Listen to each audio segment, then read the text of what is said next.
नमस्कार, news point लेकर हाजिर हूं मैं राजीव। तो दोस्तों, राहुल गांधी की अमेरिका यात्रा अब आखिरी पड़ाव पर पहुंच चुकी है और इस यात्रा को लेकर यहां तक कहा जा सकता है कि अमेरिका जाकर राहुल गांधी ने प्रधानमंत्री नरेंद्र मोदी और बीजेपी के सामने इतनी बड़ी लकीर खींच दी है जिसे छोटा करने में बीजेपी के पसीने छूट रहे हैं।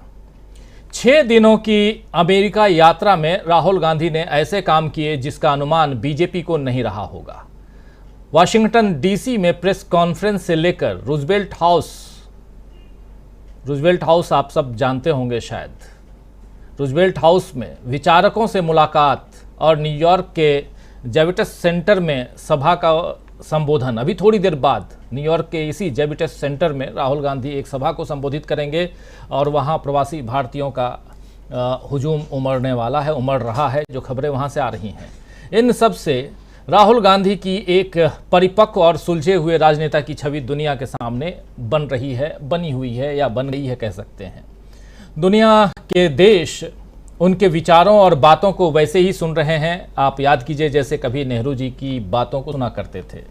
गांधी नेहरू परिवार और कांग्रेस की विरासत के साथ भारत की सही छवि राहुल गांधी दुनिया में बना रहे हैं, लेकिन राष्ट्रवाद का ढोल पीटने वाली बीजेपी को इससे तकलीफ हो रही है, क्योंकि उसे मोदी जी की आलोचना में देश की आलोचना सुनाई देती है।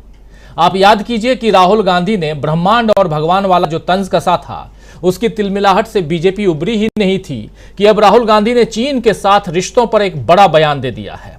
दरअसल राहुल गांधी से उनकी यात्रा के मकसद और भारत अमेरिका संबंधों पर स्टैनफोर्ड यूनिवर्सिटी में सवाल किया गया कि वे दोनों देशों के संबंधों को किस तरह से देखते हैं। तो राहुल ने अपने जवाब में भारत और अमेरिका ही नहीं बल्कि चीन पर भी बड़ी टिप्पणी कर दी।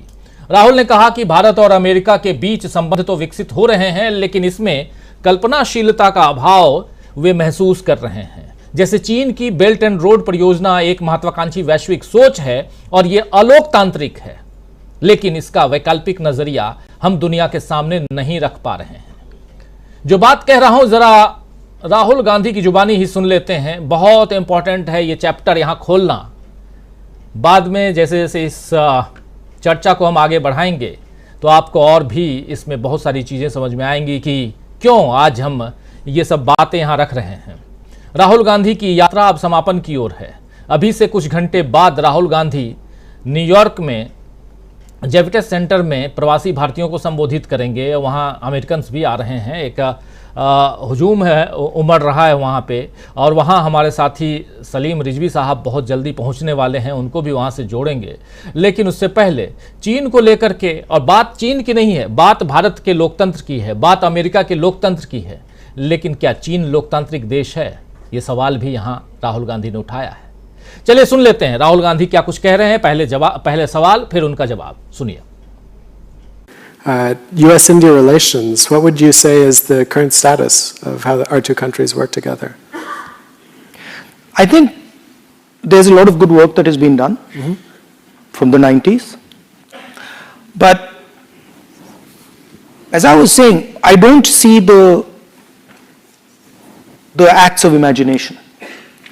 I think it's more of the same. But I don't see sort of the crystallization of a vision. I don't see an alternative to, for example, the Belt and Road. Right? Belt and Road is promising prosperity. It's a vision of the world. Right? It's a non-democratic vision of the world. Well, what's the counter vision? Right? So that's where I see the gap. Of course, there is military cooperation. That's fine. That's important. But it can't just be military cooperation. Right? Yeah. So when you think about how that democratic vision should be formulated, in years past, the U.S. has gotten sort of in trouble from other countries by saying we're going to define democracy, we're going to carry it out, we're going to lead the way. And in some ways, the U.S. has stepped back on that. India is too big for you to define. I mean, that's not possible. Well, it's not just India, but for a world vision of what democracy is, what the counter to a Belt and Road initiative would be. Everybody has a role to play. And you propose. right? You propose, look, this is how we think about it. And then others say, well, actually, we don't agree with that. We agree with that, right? So I don't see that. I don't see that on the table. How do you compete with the production engine of the Chinese, right? What does that look like? What does a democratic production system look like, right? Because if you look at what has happened in the West and in India, we seem to have given up on manufacturing, right? That's just something that the West certainly doesn't do. Now, of course, there's a conversation here in the United States about redoing it, but how do you do that in a democratic structure? What does that look like? Those are the type of things that I think need to be discussed. Because I see it quite clearly that there are two models on the table. Right? There is a authoritarian model, and then there's a democratic model. Right? And the authoritarian model has got a handle on production. Right? So production in a democratic environment has to be conceptualized and actioned. तो दोस्तों, Stanford university में इस चर्चा में राहुल गांधी ने कहा कि America और भारत के बीच सैन्य संबंध और सहयोग अच्छी बात है, लेकिन यही काफ़ी नहीं है। उनसे जब लोकतंत्र पर सवाल पूछा गया तो राहुल गांधी ने कहा कि आप किसी एक चीज़ के बारे में प्रस्ताव रखते हैं और फिर कोई कहता है कि हम उससे सहमत हैं या असहमत हैं, लेकिन मैं ऐसा होते हुए नहीं देख रहा हूं। आप चीन के प्रोडक्शन इंजन का मुकाबला कैसे करेंगे? आप भारत या पश्चिम की तरफ देखिए, हमने उत्पादन करना छोड़ दिया है। मेज पर इस वक्त दो तरह के मॉडल हैं, एक ऑथोरिटेरियन और एक डेमोक्रेटिक। अथॉरिटेरियन मॉडल की पकड़ उत्पादन पर है, इसीलिए लोकतांत्रिक माहौल में उत्पादन की नीति को असर में लाना होगा। दोस्तों, राहुल गांधी का ये बयान काफी खास है, क्योंकि मोदी जी तो चीन का नाम तक नहीं लेते हैं और उससे डरते हैं, लेकिन राहुल गांधी ने यहां ये बात साफ साफ कह दी है कि चीन भारत को कमजोर नहीं कर सकता है। बीजेपी हमेशा राहुल पर चीन की तरफदारी करने या चीन की तरफ झुकाव का आरोप लगाती है, मगर राहुल ने न केवल अपना पक्ष रखा बल्कि भावी तस्वीर भी दिखा दी कि अगर कांग्रेस सत्ता में आई तो चीन की नापाक हरकतों पर अंकुश लगाया जाएगा। इस तरह राहुल ने एक बड़ी लकीर मोदी जी के आगे खींच दी है। शनिवार को न्यूयॉर्क पहुंचे शनिवार को कल राहुल गांधी, और पहुंचे तो राहुल ने इंडियन ओवरसीज कांग्रेस और यूएस के कार्यक्रम में यह दावा भी कर दिया कि आने वाले विधानसभा चुनावों में कर्नाटक की तरह बीजेपी को धूल चटा देंगे। आगामी जो 4-5 चुनाव है, अपनी हार की यह भविष्यवाणी निश्चित ही बीजेपी को खटक रही होगी, क्योंकि राहुल गांधी हिंदुस्तान में तो ये बात कहते ही हैं, अब न्यूयॉर्क पहुंच के भी यही बात कह रहे हैं। लेकिन कांग्रेस को जवाब देने का एक ही उपाय है कि बीजेपी राहुल की खींची हुई लकीर से लंबी लकीर खींच कर दिखाए। मगर अभी तो बीजेपी के नेता राहुल को गलत साबित करने में ही सारा दम लगा दे रहे हैं। देश में कोई उन्हें अदना सा नेता कह रहा है तो कोई उन्हें देश विरोधी बता रहा है, और उधर विदेश मंत्री बिना नाम लिए नसीहत दे रहे हैं कि विदेश जाकर राजनीति नहीं करना चाहिए। बीजेपी की राहुल को गलत बताने की ये रणनीति अब पुरानी और बेअसर हो चुकी है। राहुल की लकीर को छोटा करना फिलहाल बीजेपी के लिए मुमकिन नहीं दिख रहा है, और इसीलिए बीजेपी किसी भी तरह से राहुल गांधी पर वार कर रही है।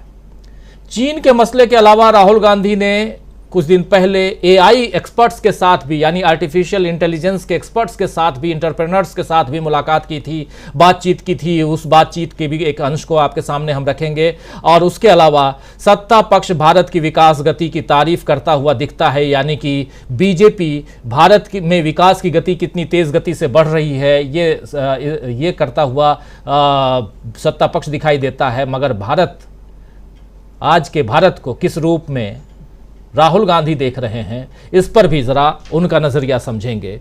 आइए कार्यक्रम की दोस्तों शुरुआत करते हैं। राहुल ने खींची बड़ी लकीर, और चाइना के मसले को आपके सामने भी हमने रखा है। एक एक करके 2-3 मुद्दे को और आपके सामने रखेंगे, चर्चा आगे बढ़ाएंगे। इस चर्चा में बहुत अहम चर्चा, रविवार का दिन है, चाय की चुस्कियों के साथ हमारे साथ बैठिए।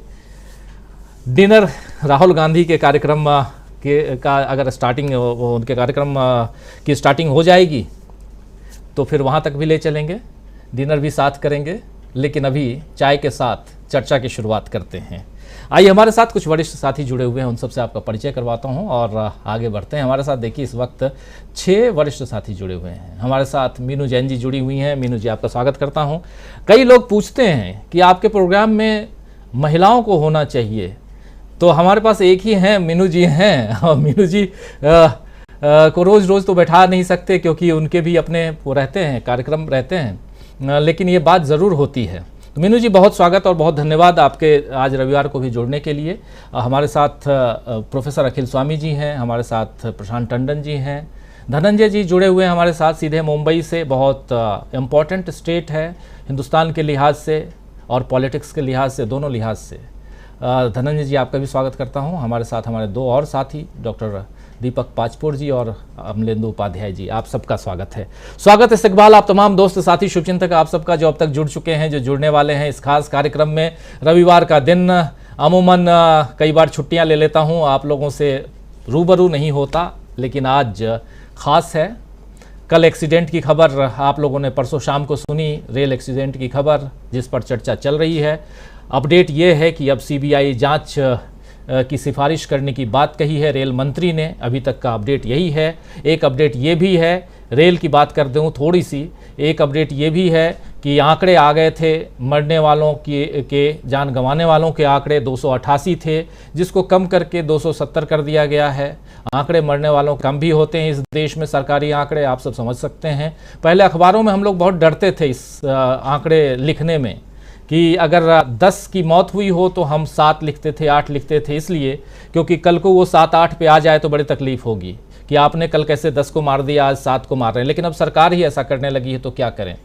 तो ये खबर आप लोगों तक पहुंचा रहा हूं कि आंकड़े गिनने में सरकार ने गलती कर दी, जो लोग जान गंवा चुके हैं उसकी। खैर चलिए, कम लोग हताहत होते तो और भी अच्छा होता। रक्षा कवच जितनी जल्दी सामने आ जाए उतना ज़्यादा अच्छा रहेगा। और जिन लोगों ने जान गंवाई है उनके परिजनों के साथ हमारी पूरी सद्भावना है और उन सबको बहुत ही भावभीनी श्रद्धांजलि, जिन लोगों ने जान गंवाई इस दुर्घटना में। और उससे इतर जो पॉलिटिक्स की बात है उधर आएँ और पॉलिटिक्स से भी आगे बढ़ें और अमेरिका की तरफ चलें। तो राहुल गांधी, जो शुरुआत में कह रहा था, राहुल गांधी अमेरिका में हैं अभी 3-4 दिन पहले, 6 दिन से अमेरिका में। आज राहुल गांधी का 5वां दिन है और इन 5 दिनों में अलग अलग जगहों पे अलग अलग लोगों से मिलना, भाषण देना, छात्रों से मिलना, एक्सपर्ट्स से मिलना, ये राहुल गांधी लगातार कर रहे हैं।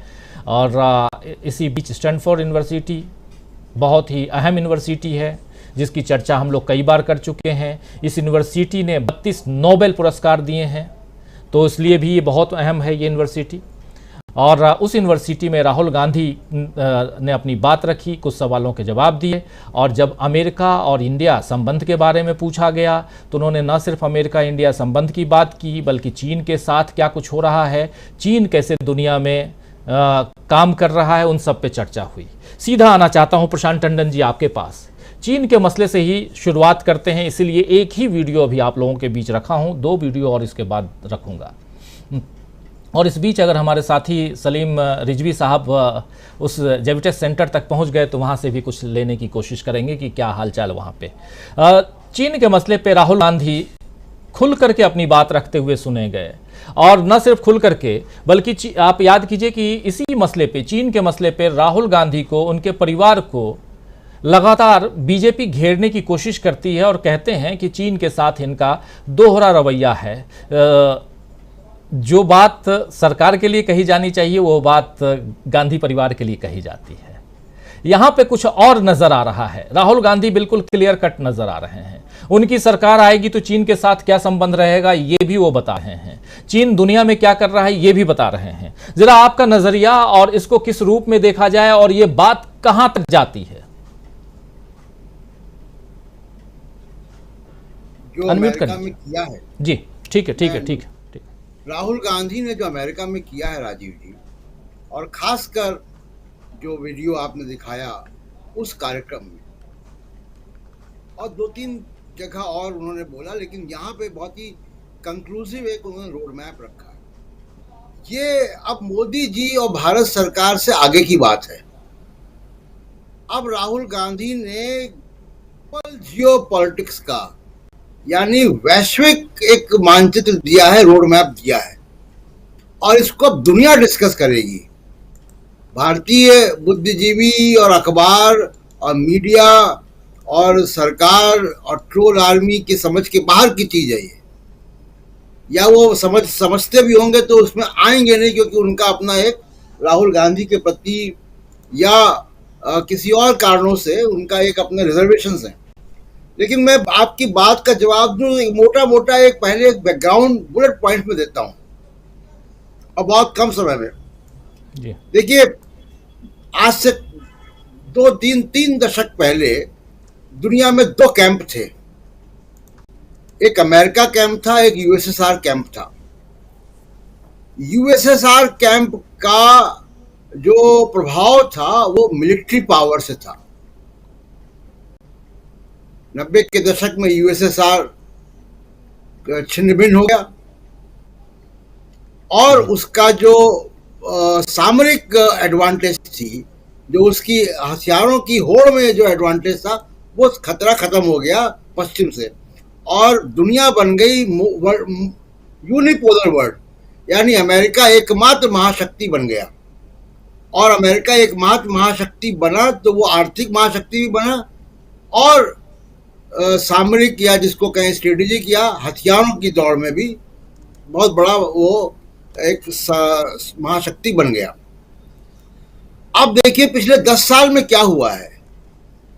पिछले 10-15 साल में चीन ने बहुत आगे जंप ली है, और चीन भी अब उसी तरफ बढ़ रहा है कि वो हथियारों की होड़ में भी, यानी जो न्यूक्लियर उसके पास जखीरा है वो तो है ही, उसके अलावा उसने आर्थिक मोर्चे पर भी अमेरिका से या पश्चिम वर्ल्ड से टक्कर ली है, और उसने एक्सपेंशनिस्ट नीति बनाई है, जो जिसको कह रहे हैं आपकी बेल्ट रोड प्रोजेक्ट।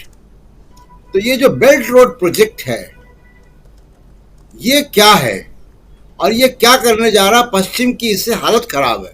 तो 2-3 बातें राजीव जी हुई हैं। एक, पश्चिम ने, और इसमें अमेरिका और यूरोप दोनों को, जो कि दुनिया का सबसे बड़ा कंज्यूम करने वाले क्षेत्र हैं क्योंकि उनके पास पैसा है। भारत आर्थिक उदारीकरण के बाद भी भारत की जो आर्थिक नीति उसमें बदलाव हुआ, और हम चले गए सर्विस सेक्टर में। मैन्युफैक्चरिंग हमारा चला गया पीछे।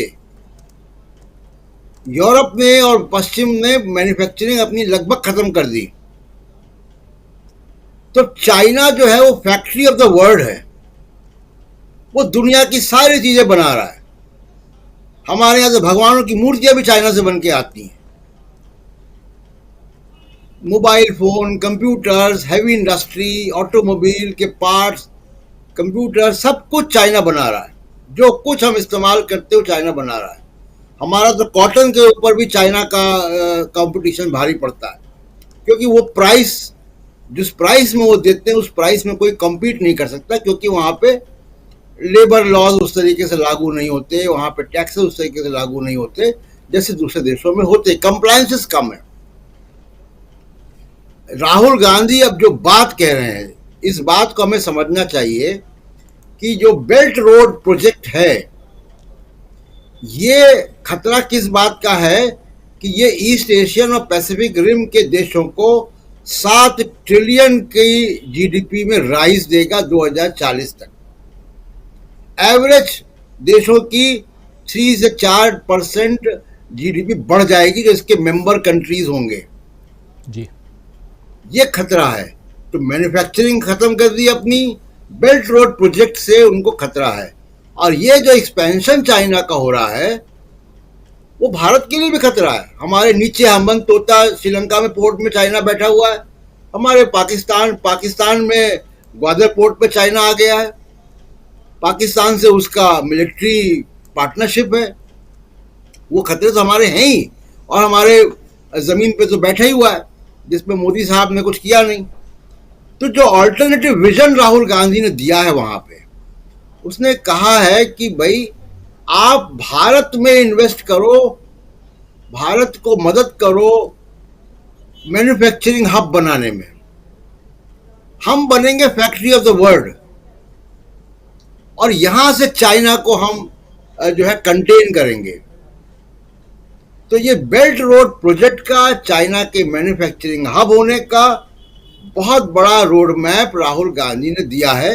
और इसमें सबसे बड़ी बात राजीव जी ये है कि अब हमारी जुलाई के महीने में पॉपुलेशन चाइना से क्रॉस कर जाएगी। तो जो हमारा डेमोग्राफिक डिविडेंड है उसका फायदा तभी उठ सकता है जब यहाँ पे मैन्युफैक्चरिंग हो, और मैन्युफैक्चरिंग डिसेंट्रलाइज्ड हो, छोटे शहरों में हो, ताकि पलायन ना हो। मुंबई, चेन्नई, दिल्ली जैसे शहरों में प्रेशर ना बने, और इन्वायरमेंट फ्रेंडली भी होता है। तो मोदी साहब ये ऑल्टरनेटिव विजन न दे पाए अमेरिका को या वेस्टर्न वर्ल्ड को। ये विजन कोई और कंट्री नहीं दे सकता, क्योंकि भारत के पास लोग हैं, स्किल है, एंटरप्रेन्योरशिप है, टेक्निकल नो हाउ है बहुत सारी, और हमारे पास लोग हैं, वर्किंग हैंड्स हैं। तो ये मॉडल कोई और दे ही नहीं सकता दुनिया में, भारत दे सकता है। अब क्यों मोदी साहब पीछे हो गए? देखिए 9 साल मोदी साहब ने कोई ऑल्टरनेटिव नहीं दिया। जो बाइडेन आया, जो बाइडेन की नीति बड़ी क्लियर थी, वो दुनिया को डेमोक्रेटिक और नॉन डेमोक्रेटिक कंट्री में पोलराइज कर रहा था। ये उसकी नीति है। उसने डेमोक्रेटिक और ह्यूमन राइट्स को अपनी विदेश नीति का हिस्सा बनाया। टारगेट वो चाइना में था, लेकिन उसकी आंधी में मोदी साहब भी आ गए, 4 पेड़ इनके भी गिर गए उस आंधी में। तो अब यहां पे जो देखिए, जो उसने जो एक ऑल्टरनेटिव विजन दिया है राहुल गांधी ने, ये ऑल्टरनेटिव विजन दुनिया को सोचने के लिए है। मोदी साहब यहां विरोध करते रहे, ट्रोल आर्मी विरोध करती रहे, यूरोप और अमेरिका इस रोड मैप को सोचेगा कि चाइना को कंटेन करने का सबसे बड़ा आइडिया राहुल गांधी की तरफ से आ रहा है, जो मेंबर ऑफ पार्लियामेंट भी नहीं है। तो ये बड़ी लकीर राहुल गांधी ने खींची। और एक और मोदी साहब ने जो एक विश्वास कमाना चाहिए था कि जब आपके पास G20 की रोटेशनल अध्यक्षता है, जिसको आपने तिकड़म करके चुनाव के आसपास रखने की कोशिश भी की, क्योंकि वो रोटेशन में होता तो पिछले ही साल मिलती, लेकिन आपने 2023 में रखी इसको ताकि आपको एडवांटेज मिले डोमेस्टिक पॉलिटिक्स में। एनीवे, 2 मीटिंग हुई यहाँ पे विदेश मंत्रियों की G20 के। यूक्रेन का मामला पश्चिम के लिए बड़ा मामला है। यूक्रेन पे पश्चिम चाहता था और अमेरिका चाहता था कि ज्वाइंट कम्युनिके इशू हो, और उस ज्वाइंट कम्युनिके में वॉर शब्द आ जाए। इस बात को हम लोग पहले भी यहाँ चर्चा कर चुके हैं। वो वॉर शब्द चाइना और रशिया के दबाव में नहीं आ पाया। और मजे की बात यह कि भारत की तरफ से ऑल्टरनेटिव शब्दावली दी गई, वैकल्पिक शब्दावली भारत की तरफ से दी गई कि इसको क्राइसिस कह दें, इसको इमरजेंसी कह दें, कुछ और कह दें। तो दोनों बार आप ज्वाइंट कम्युनिके इशू ही नहीं हो पाया 2 मीटिंग में, चाइना के दबाव में। ये संदेश गया है पश्चिम में कि मोदी साहब चाइना से कंटेन ना अपने सॉवरेनिटी को रक्षा करने में कर पा रहे हैं, उनके बॉर्डर में घुसा हुआ है, ना वो जियोपॉलिटिक्स में कोई ऐसा कंट्रीब्यूशन कर पा रहे हैं जो चाइना को कंटेन करे। ये आइडिया राहुल गांधी की तरफ से आया है। एक और आखिरी बात कह देता हूँ राजीव जी, मुझे याद है और प्रोफेसर अखिल स्वामी या आप सब लोगों को याद होगा, व्हाइट हाउस में इंदिरा गांधी गई थी। मैं उसको दूरदर्शन पे लाइव देख रहा था उस वक्त, और रोनाल्ड रीगन पीछे खड़े हुए थे, और इंदिरा गांधी ने ये कहा कि भाई हम अमेरिका से संबंध अच्छे रखना चाहते हैं, लेकिन हमारे संयुक्त राष्ट्र से, यूएसएसआर से भी संबंध है, और हिस्टोरिक संबंध हैं, हम उसको भी रखेंगे साथ में। और हमें मालूम है कि दो कैंप में दोस्ती को कैसे मेंटेन किया जाता है। यही बात राहुल गांधी ने इसी मीटिंग में जो आपने कहा भी सुनाया है, वहां पर रही यही बात राहुल गांधी ने भी की कि हम अमेरिका से दोस्ती चाहते हैं, हथियारों के इंपोर्ट के अलावा ब्रॉड बेस्ड दोस्ती चाहते हैं, लेकिन हमारा रशिया से ट्रेडिशनल दोस्ती है उसको हम कायम रखेंगे। तो ये राहुल गांधी जो कह रहे हैं, और उन्होंने वहां पे बात ये कही भी कि हम मोदी सरकार के नीति पर चलेंगे, ये मोदी सरकार की नीति नहीं थी, ये इंदिरा गांधी की नीति थी जो व्हाइट हाउस में रोनाल्ड रीगन के सामने उन्होंने कही थी। और उस वक्त अमेरिका और रशिया और यूएसएसआर दो अलग अलग कैंप थे। अब मुझे याद है कि रोनाल्ड रीगन जो है अपना सर खुजा रहा था जब ये इंदिरा गांधी बोल रही थी। राजीव जी। जी बिल्कुल बिल्कुल, वो हिम्मत इंदिरा गांधी की थी और ये हिम्मत राहुल गांधी की है। लेकिन क्या अभी से 2 सप्ताह बाद जब प्रधानमंत्री नरेंद्र मोदी अमेरिका की धरती पर उतरेंगे और 21 तारीख को इंटरनेशनल योगा डे है, उस दिन वो पहुंच रहे हैं और 22 तारीख को ज्वाइंट सेशन को वो संबोधित करेंगे, उस समय इतनी हिम्मत दिखाएंगे? क्या प्रधानमंत्री नरेंद्र मोदी चीन के साथ भारत के संबंधों पे बात करेंगे? क्या अमेरिका के साथ भारत के संबंध जो हैं उस पर बात करेंगे? और सबसे बड़ी बात कि रूस के साथ हमारे क्या संबंध हैं और क्या रहने चाहिए, उस पर बात करेंगे प्रधानमंत्री नरेंद्र मोदी? ये सारे सवाल हैं जिन सवालों का जवाब आपको 21 और 22 जून को मिल जाएगा। ज़्यादा दूर जाने की ज़रूरत नहीं है। लेकिन अभी जिन सवालों को हम यहाँ उठा रहे हैं वो सवाल खुद राहुल गांधी अपने बयानों, अपने वक्तव्यों से उठा चुके हैं और अपनी बात रख चुके हैं और साफ कहते हुए नजर आए, चाहे चीन के साथ हमारी सरकार आएगी तो हम क्या करेंगे, रूस के साथ हमारा जो संबंध है उस संबंध को हम मेंटेन करेंगे और हर कीमत पर मेंटेन करेंगे ये, और उसमें वो मोदी सरकार का साथ देते हुए नजर आते हैं। साफ राहुल गांधी यहाँ कह रहे हैं, अगर आप सुनेंगे तो, कि रूस के साथ मोदी सरकार ने भी उसी रिलेशन को आगे बढ़ाया है और हम भी उसको आगे बढ़ाएंगे। आगे बढ़ें और आप सबके बीच आना है, लेकिन एक और बयान आप लोगों के बीच रखना चाहता हूं ताकि इस चर्चा को थोड़ा और ब्रॉडर उसमें ले जाया जाए वे में। और सिलिकॉन वैली चलना चाहते हैं। सिलिकॉन वैली में राहुल गांधी ने एआई पर एक लेक्चर दिया था, आर्टिफिशियल इंटेलिजेंस पे, और उसमें आपको याद होगा पैगासस का मुद्दा भी आया था। मीनू जी आपके पास आऊँगा इसके बाद। पैगासस का मीनू जी याद है मुद्दा आया था और जासूसी, और उसमें उन्होंने कहा था कि प्रधानमंत्री नरेंद्र मोदी हमारे फ़ोन की जासूसी करवाते हैं। वीडियो चूँकि अब आ गया है और उसको सुनना ज़रूरी है, सुन लेते हैं और फिर आपके पास आता हूँ मीनू जी आपके उसके लिए कमेंट के लिए। लेकिन पहले सुनते हैं राहुल गांधी को क्या कुछ कह रहे हैं। और बहुत ही इम्पॉर्टेंट बात है, थोड़ा मजाकिया ज़रूर है और ये फॉर्मल नहीं इनफॉर्मल मीटिंग थी, तो उसी अंदाज में मीटिंग भी चल रही थी, बातचीत चल रही थी, लेकिन जो कह रहे हैं राहुल गांधी वो बहुत इम्पॉर्टेंट है हमारे लिहाज से, हम सब के हिसाब से। आप याद कीजिए कि व्हाट्सएप की जासूसी हो रही थी, या व्हाट्सएप को फिर बाद में क्यों अभी भी फुल पेज के ऐड देने होते हैं, बोथ साइड एनक्रिप्टेड या कुछ ऐसे ही लिखते हैं वो, तो ये सब क्यों उनको लिखना पड़ा? ये सब जब पैगासस या किसी जासूसी या आपके फ़ोन की जासूसी, हमारे फ़ोन की जासूसी हो रही है, टैपिंग हो रही है, ये सब अगर बातें आती हैं सामने तो आपको सब समझ में आ जाता है। ज़रा सुनिए क्या कुछ कह रहे हैं राहुल गांधी इस मसले पे। With recent snooping scandals coming to light, how would you address the privacy and surveillance in the context of AI development? Well, I mean, that's a battle I've given up on. I mean, as I said earlier, I assume my phone is tapped. I can probably say hello to Mr. Modi right now if you want. Hello. so that's a battle I've given up. They're probably listening into this and saying, okay, what is he saying out there?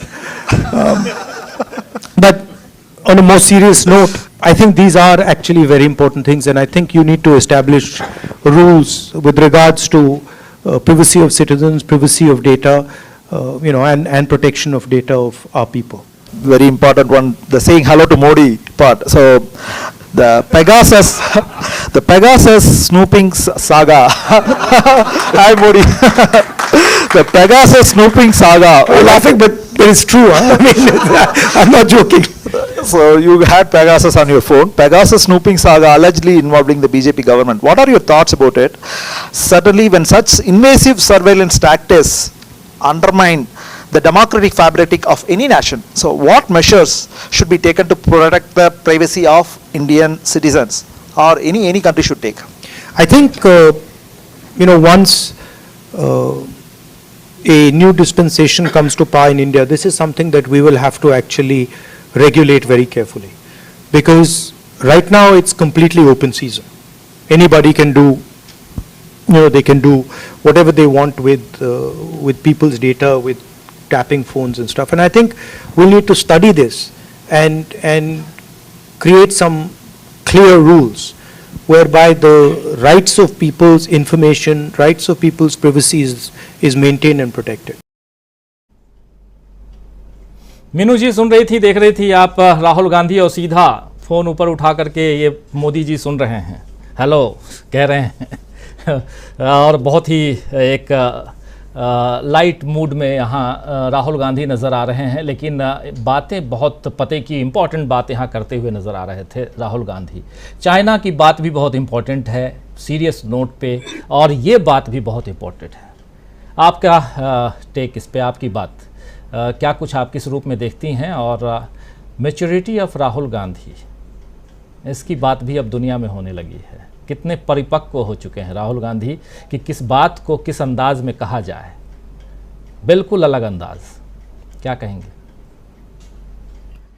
जी राजीव जी, देखिए राहुल गांधी ने जो ये Pegasus की बात को international forum पे कह दिया है, तो इससे ज्यादा बड़ा मोदी जी का जो कलई उतारने वाली बात होती है, चेहरे के ऊपर जो मुखौटा लगा हुआ है उसको नोच के फेंक दिया है कि ये डेमोक्रेसी जो चुन के आई हुई सरकार है, ये किस तरह के तानाशाही तरीकों से देश को चला रही है। ये दुनिया जानती है, अमेरिकन भी जानते ही हैं कि पेगासस जो सॉफ्टवेयर है वो आतंकवाद के विरुद्ध, जैसा कि बताया जाता है कि उसके विरुद्ध इस्तेमाल करने के लिए इजराइल की जो कंपनी है उसने डेवलप किया था। तथा कथित तौर पे ये बताया जाता है कि वहां से इसको लिया गया और पॉलिटिशियंस, इंटेलेक्चुअल्स और पत्रकार और पता नहीं जितने भी जो लोग उनको खतरा नजर आते हैं सेंट्रल गवर्नमेंट को, उनके फोन पे ये लगाया गया। तो इससे ज्यादा जो स्नूपिंग की बात जो इसमें की कि झांकने की दूसरे की जिंदगी में, और ये बड़ा खतरनाक ये है आपका सॉफ्टवेयर। मतलब आपने फोन बंद कर रखा है तब भी ये आपकी खबर लेता रहेगा, आप बाथरूम में है, टॉयलेट में है, वो सब उसमें जाता रहता है। आपको सब सारा आपका एक एक गतिविधि, एक एक बातचीत सब उसके अंदर जाती है पेगासस सॉफ्टवेयर के अंदर।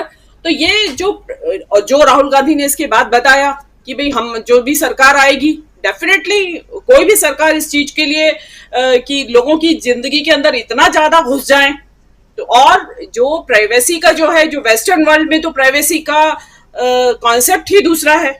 हमारे यहाँ तो फिर भी लोग ट्रेन में पूछ लेते हैं, सड़क चलते हैं, हाँ भाई आपकी शादी हुई नहीं हुई, कितने बच्चे हैं, कहाँ रहते हो, वो चीजें। वहां तो बड़ा इस बात को भी ऑफेंसिव माना जाता है, हमारे यहाँ तो नहीं माना जाता, हमारे यहाँ तो आराम से जवाब देते हैं खूब और मसाला लगा के बात करते हैं। तो ये तो बात रही, राहुल गांधी ने मोदी जी को एक्सपोज कर दिया है। देखिए राहुल गांधी जो इस पूरी ट्रिप में जो मेरा इंप्रेशन है, वो एक फ्यूचर की बात कर रहे हैं, न्यू एज की बात कर रहे हैं। वो जो टर्मिनोलॉजी अपने उसमें बातचीत में इस्तेमाल कर रहे हैं, वो एक फ्यूचरिस्टिक टर्मिनोलॉजी है, फ्यूचर की बात है, न्यू एज की बात है। देखिए मोदी जी बात कर रहे हैं सेंगोल की, वो कहां ले जा रहे हैं आपको? चोल साम्राज्य के समय में, और वहां से उठा के वो राजतंत्र स्थापित कर रहे हैं, जिसको जो कि राजतंत्र जिन जगहों पे है भी, वहां पे भी धीरे धीरे उसको फेज आउट करने की तैयारी चल रही है कि भाई इसको हटाओ, अब ये जनता एक्सेप्ट नहीं कर रही है। मोदी जी क्या है कि छिपे तौर पे उस राजतंत्र को ला रहे हैं सेंगोल के जरिए, और वो बातचीत कर रहे हैं। उनके पास फ्यूचर के लिए कहने के लिए कुछ नहीं है। राहुल गांधी आर्टिफिशियल इंटेलिजेंस की बात कर रहे हैं, उसके खतरों की बात कर रहे हैं, और ये भी, लेकिन उन्होंने खतरे को इस तरह नहीं माना। उन्होंने कहा कि भाई ये जॉब्स खत्म हो जाएंगे आर्टिफिशियल इंटेलिजेंस से। उन्होंने कहा कि नहीं, जब भी कोई नई टेक्नोलॉजी आती है उसके बारे में यही कहा जाता है कि स्टीम इंजन आया तब भी यही कहा गया, कंप्यूटर आया तब भी यही कहा गया, आपको ध्यान होगा कि जॉब्स खत्म हो जाएंगी। तो उसने कहा नए जॉब पैदा करती है हर टेक्नोलॉजी अपने साथ साथ, तो पुराने खत्म होते हैं, नए पैदा हो जाते हैं। तो एक जो ये राहुल गांधी की जो बातचीत है, वो मैं तो देखिए स्पष्ट शब्दों में कहती हूँ, मोदी जी के तो सिर से गुजर रही होगी। उसमें जो राहुल गांधी ने एक वर्ड इस्तेमाल किया है, बल्कि मैं तो कहती हूँ इस पे चर्चा इंडियन सोशल मीडिया पे हुई नहीं है। उन्होंने पॉलिटिशियंस के लिए या अपने लिए ही कहा कि I am a political entrepreneur. मतलब उन्होंने इसको एक फुल टाइम काम बताया अपना कि एक व्यवसायी हूं मैं, राजनीति को व्यवसाय के तौर पे उन्होंने लिया। तो एक नई टर्मिनोलॉजी, जो कि ये फ्यूचर में सब इस्तेमाल होने वाले वर्ड्स हैं, इनको हम फ्यूचर में आप देखते रहिए, हम इसको इस्तेमाल करते रहेंगे। लेकिन क्या है, उन लोगों को कुछ नहीं मिलता है। मालवीय जैसे लोग, वो यूक्रेन की बात पे, कि राहुल गांधी को देखिए कितनी देर लगा दी यूक्रेन की बात पे जवाब देने के लिए। जब उनसे सवाल पूछा गया यूक्रेन और रशिया के बारे में, तो राहुल गांधी ने एक पॉज लिया और सोच समझ के उसका जवाब दिया। भाई ये कोई पकौड़े तलने जैसा काम थोड़ी है। ये इतना सेंसिटिव इशू है कि इस पे ऑपोजिशन का लीडर वो भी बहुत सोच समझ के नाप तोल के जवाब देगा। और राहुल गांधी ने जो उनको जो भी देना था जवाब, इतना तो सोचने का समय मिलना चाहिए। आपने मतलब एक सिर के ऊपर गजर बजा रखा है उनके, राहुल गांधी के ऊपर, लेकिन वो लोग कंपीट नहीं कर पाएंगे। देखिए, राहुल गांधी एक न्यू एज फ्यूचरिस्टिक लीडर के तौर पे इस यात्रा के दौरान स्टैब्लिश हो चुके हैं। और मैन्युफैक्चरिंग की जो बात हो रही है, आपको ध्यान होगा राहुल गांधी आज से नहीं, रघुराम राजन के साथ भारत यात्रा के दौरान जो उनकी राजस्थान में एक खेत में मीटिंग हुई थी, वहां भी उन्होंने रघुराम राजन के साथ बातचीत में यही कहा था कि हमें सर्विस सेक्टर पे जोर नहीं देना है, हमें मैन्युफैक्चरिंग इकोनॉमी बनाना है, अपनी इकोनॉमी को बेस करना है मैन्युफैक्चरिंग के ऊपर। क्योंकि देखिए, इसका एक चीज मैं कह के बंद करूंगी कि आप देखिए कि अडानी जो है पहले नंबर का अमीर है देश का, लेकिन जो फिगर आई उसमें क्या आया कि ओनली 23,000 लोग उसके एम्प्लॉयमेंट है। इतना बड़ा जो देश का सबसे अमीर आदमी और खाली 23,000 लोगों को एम्प्लॉयमेंट देता है। अगर अडानी मैन्युफैक्चरिंग सेक्टर में होते तो कितने लोगों को रोजगार मिलता। तो राहुल गांधी का विजन जो है वो बिल्कुल सही है, और वास्तव में चाइना को कम्पीट करने के लिए मैन्युफैक्चरिंग को ही कब्जे में लाना पड़ेगा। अब इसमें सफल कितने होते हैं, इसकी अपने कॉम्प्लिकेशंस हैं। जी राजीव जी। जी बिल्कुल बिल्कुल, अभी फिर से आऊँगा आपके पास। जल्दी से ज़रा पहुँचते हैं। सलीम रिजवी साहब जो हैं वो सीधे जेविटस सेंटर के सामने दिखाई दे रहे हैं, जहाँ तक मैं देख पा रहा हूँ। आपका स्वागत करता हूँ सलीम रिजवी साहब, और आपसे समझना चाहता हूं, जानना चाहता हूं, क्योंकि सुबह का वक्त है और क्या तैयारियां चल रही हैं। राहुल गांधी का मेगा शो होना है अभी से कुछ देर बाद। क्या कुछ वहां की जनता कह रही है, कौन कौन से लोग आ रहे हैं, क्या कैसी हलचल है, जरा ये सारी चीज़ें, सारी तस्वीर आपके ज़रिए हम अपने तमाम दर्शकों तक पहुंचाना चाहते हैं। सबको इंतज़ार है आज का, और आज राहुल गांधी क्या कुछ कहते हैं। अभी तक जो कुछ कहते आए हैं उस पर तो हम खूब चर्चा कर चुके। सीधा आपके पास आना चाहता हूं सलीम रिजवी जी, और क्या कुछ आप देख रहे हैं? शुक्रिया राजीव जी, मैं माफी चाहता हूँ, थोड़ी देर हो गई यहाँ पहुंचने में। ये खासा अलग पड़ता है, बिल्कुल एक सिरे पे मैनहट्टन के। जावेद सेंटर काफी लकोदक बहुत बड़ा सा है। ये पिक्चर्स बाद में दिखाएंगे। यहाँ लोगों का आना अभी से शुरू हो गया है। मैंने चंद लोगों को देखा है जो मुझे लगता है कि कुछ ऑर्गेनाइजर्स में से होंगे, क्योंकि अभी तो 2 बजे होना है, अभी बजा है 10 सुबह का, तो 4 घंटे हैं अभी, जबकि उनका प्रोग्राम असल में शुरू होना है। आपको शायद पीछे दिख रहा हो, ये एक बिलबोर्ड चल रहा है, तो इस पे उनके वो एड आ रहे हैं भाई, वो खड़े हुए कि साहब आज यहाँ पर रैली है। और सिक्योरिटी वाले मुस्तैद यहाँ पर दिख रहे हैं अभी से, वो अपना लगाए हुए यहाँ का जो सिस्टम होता है, कोई फॉरेन डिग्नेटरी इस तरह का आता है तो वो जाहिर है कि उसकी अलग तरह से सिक्योरिटी देखे रहते हैं। इससे पहले जो कल न्यूयॉर्क पहुंचे राहुल गांधी, तो यहाँ पे जाहिर है जिस तरह से आपने देखा सैन फ्रांसिस्को या वॉशिंगटन में, चाहे कैपिटल हिल में जो इंडियन अमेरिकन का एक डिनर था जहां 100 लोग आने थे, वहां ऑर्गेनाइजर्स ने इंतजाम 100 का किया था, 250 आ गए और फिर खाना और मंगाना पड़ा। तो इस तरह की चीजें हुई हैं कि हर जगह ये देखा गया कि जोश काफी है। यहाँ भी यही हुआ कि 200 लोगों का एक्सपेक्ट किया जा रहा था। कल एक इंडियन ओवरसीज कांग्रेस ने डिनर रिसेप्शन रखा था, तो वहां 400 के करीब लोग आ गए। अब वो जाहिर है कि एक रेस्टोरेंट टाइप था, खासा बड़ा और बहुत अच्छा सा वो, लेकिन उसमें आ गए लोग, तो वो आने दिया। उन्होंने कहा ठीक है। उसमें न्यूयॉर्क के मेयर जो थे वो एरिक एडम्स साहब, वो भी पहुंचे और उन्होंने भी मुलाकात की और फोटो वगैरह खिंचाई और उन्होंने स्पीच भी दी। उन्होंने बाकायदा कहा कि भाई हम कहते हैं कि आप अमेरिका आए हैं, अडॉप्ट किया है जमीन को, लेकिन अपनी होमलैंड जो है, अपनी मातृभूमि, उसको भूले नहीं आप। तो ये हम सबको समझाते हैं, और इंडियन अमेरिकन तो हमारे बहुत स्ट्रांग हैं यहाँ पर, और ओन करते हैं और बिजनेसेस को और रन करते हैं। तो बड़ी तारीफ जाहिर की कि ऑब्वियसली इंडियन अमेरिकन का बहुत कंट्रीब्यूशन है यहाँ इकोनॉमी में, और अलग अलग सेक्टर्स में टॉप पोजीशंस पे भी हैं। तो वहां पर जो उन्होंने जाहिर है कि उसमें कांग्रेस पार्टी के लोग थे, ओवरसीज कांग्रेस के जो ऑफिशियल्स थे, सपोर्टर्स कांग्रेस के थे, वो बाकी इंडियन अमेरिकन जनरल भी पहुंचे हुए थे। तो वो अक्रॉस द कंट्री से वहां भारत के हर हिस्से से तकरीबन समझ लें आप, तेलुगु, तमिल, नॉर्थ के लोग, और काफी मतलब अच्छी खासी रिप्रेजेंटेशन थी वहां हर तरफ से। और उसमें बड़ा बढ़ चढ़ के लोगों ने हिस्सा लिया। जब वो स्पीच दे रहे तो उन्होंने कहा भाई आप सारी बातें, उन्होंने वही कहीं, शायद आपने बता दिया होगा सारी चीजें, तो उन्होंने वही कहा कि भाई इलेक्शन जिस तरह कर्नाटक में हम जीते उसी तरह हम जीतेंगे ये 4-5 स्टेट्स जो आने वाले हैं उनको भी। और नफरत जो है, अब भारत के लोग उससे तंग आ चुके हैं, और नफरत को खत्म करके वो मोहब्बत का पैगाम देके आगे बढ़ेंगे और सबको साथ लेके।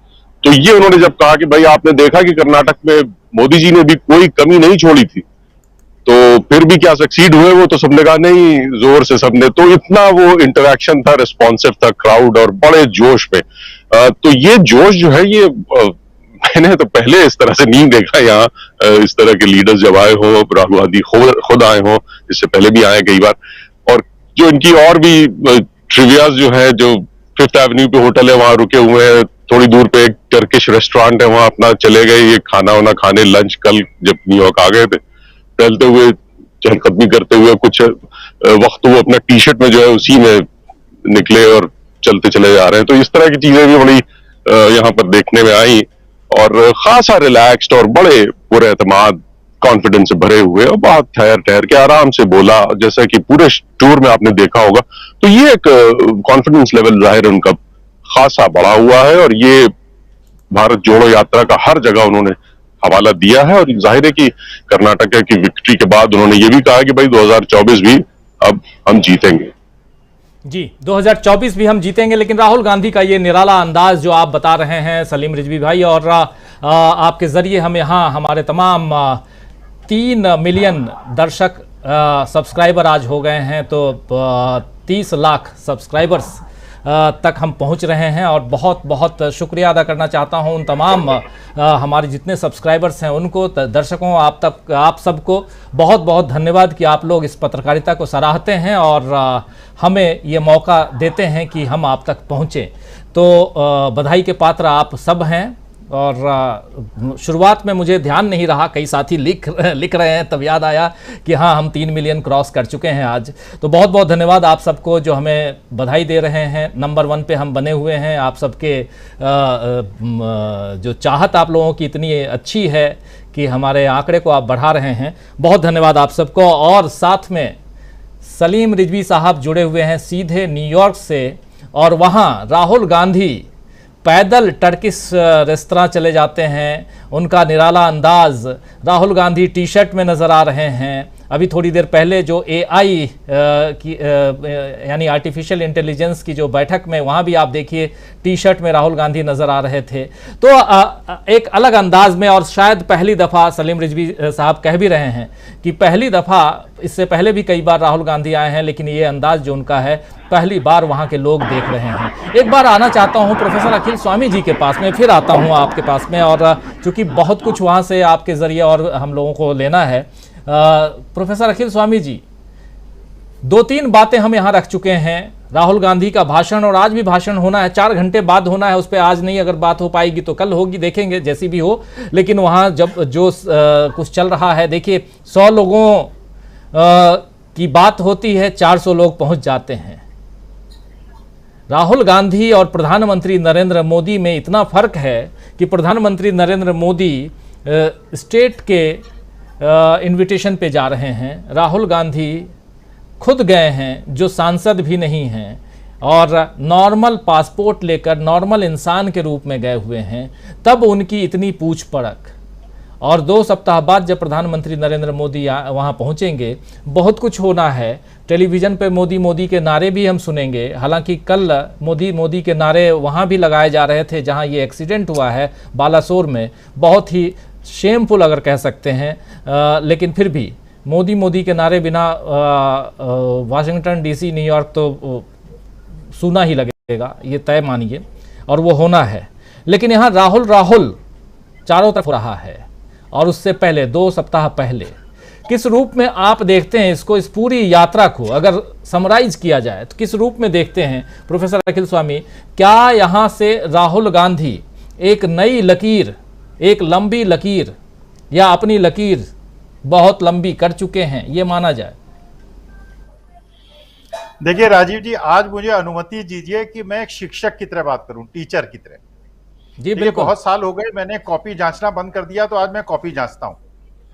वास्तविकता में मेरी हाइट जो है 5 फीट 10.5 इंच है। आर राहुल गांधी को जब मैंने सुना, मुझे लगा मेरी हाइट 5 फुट 5 इंच है।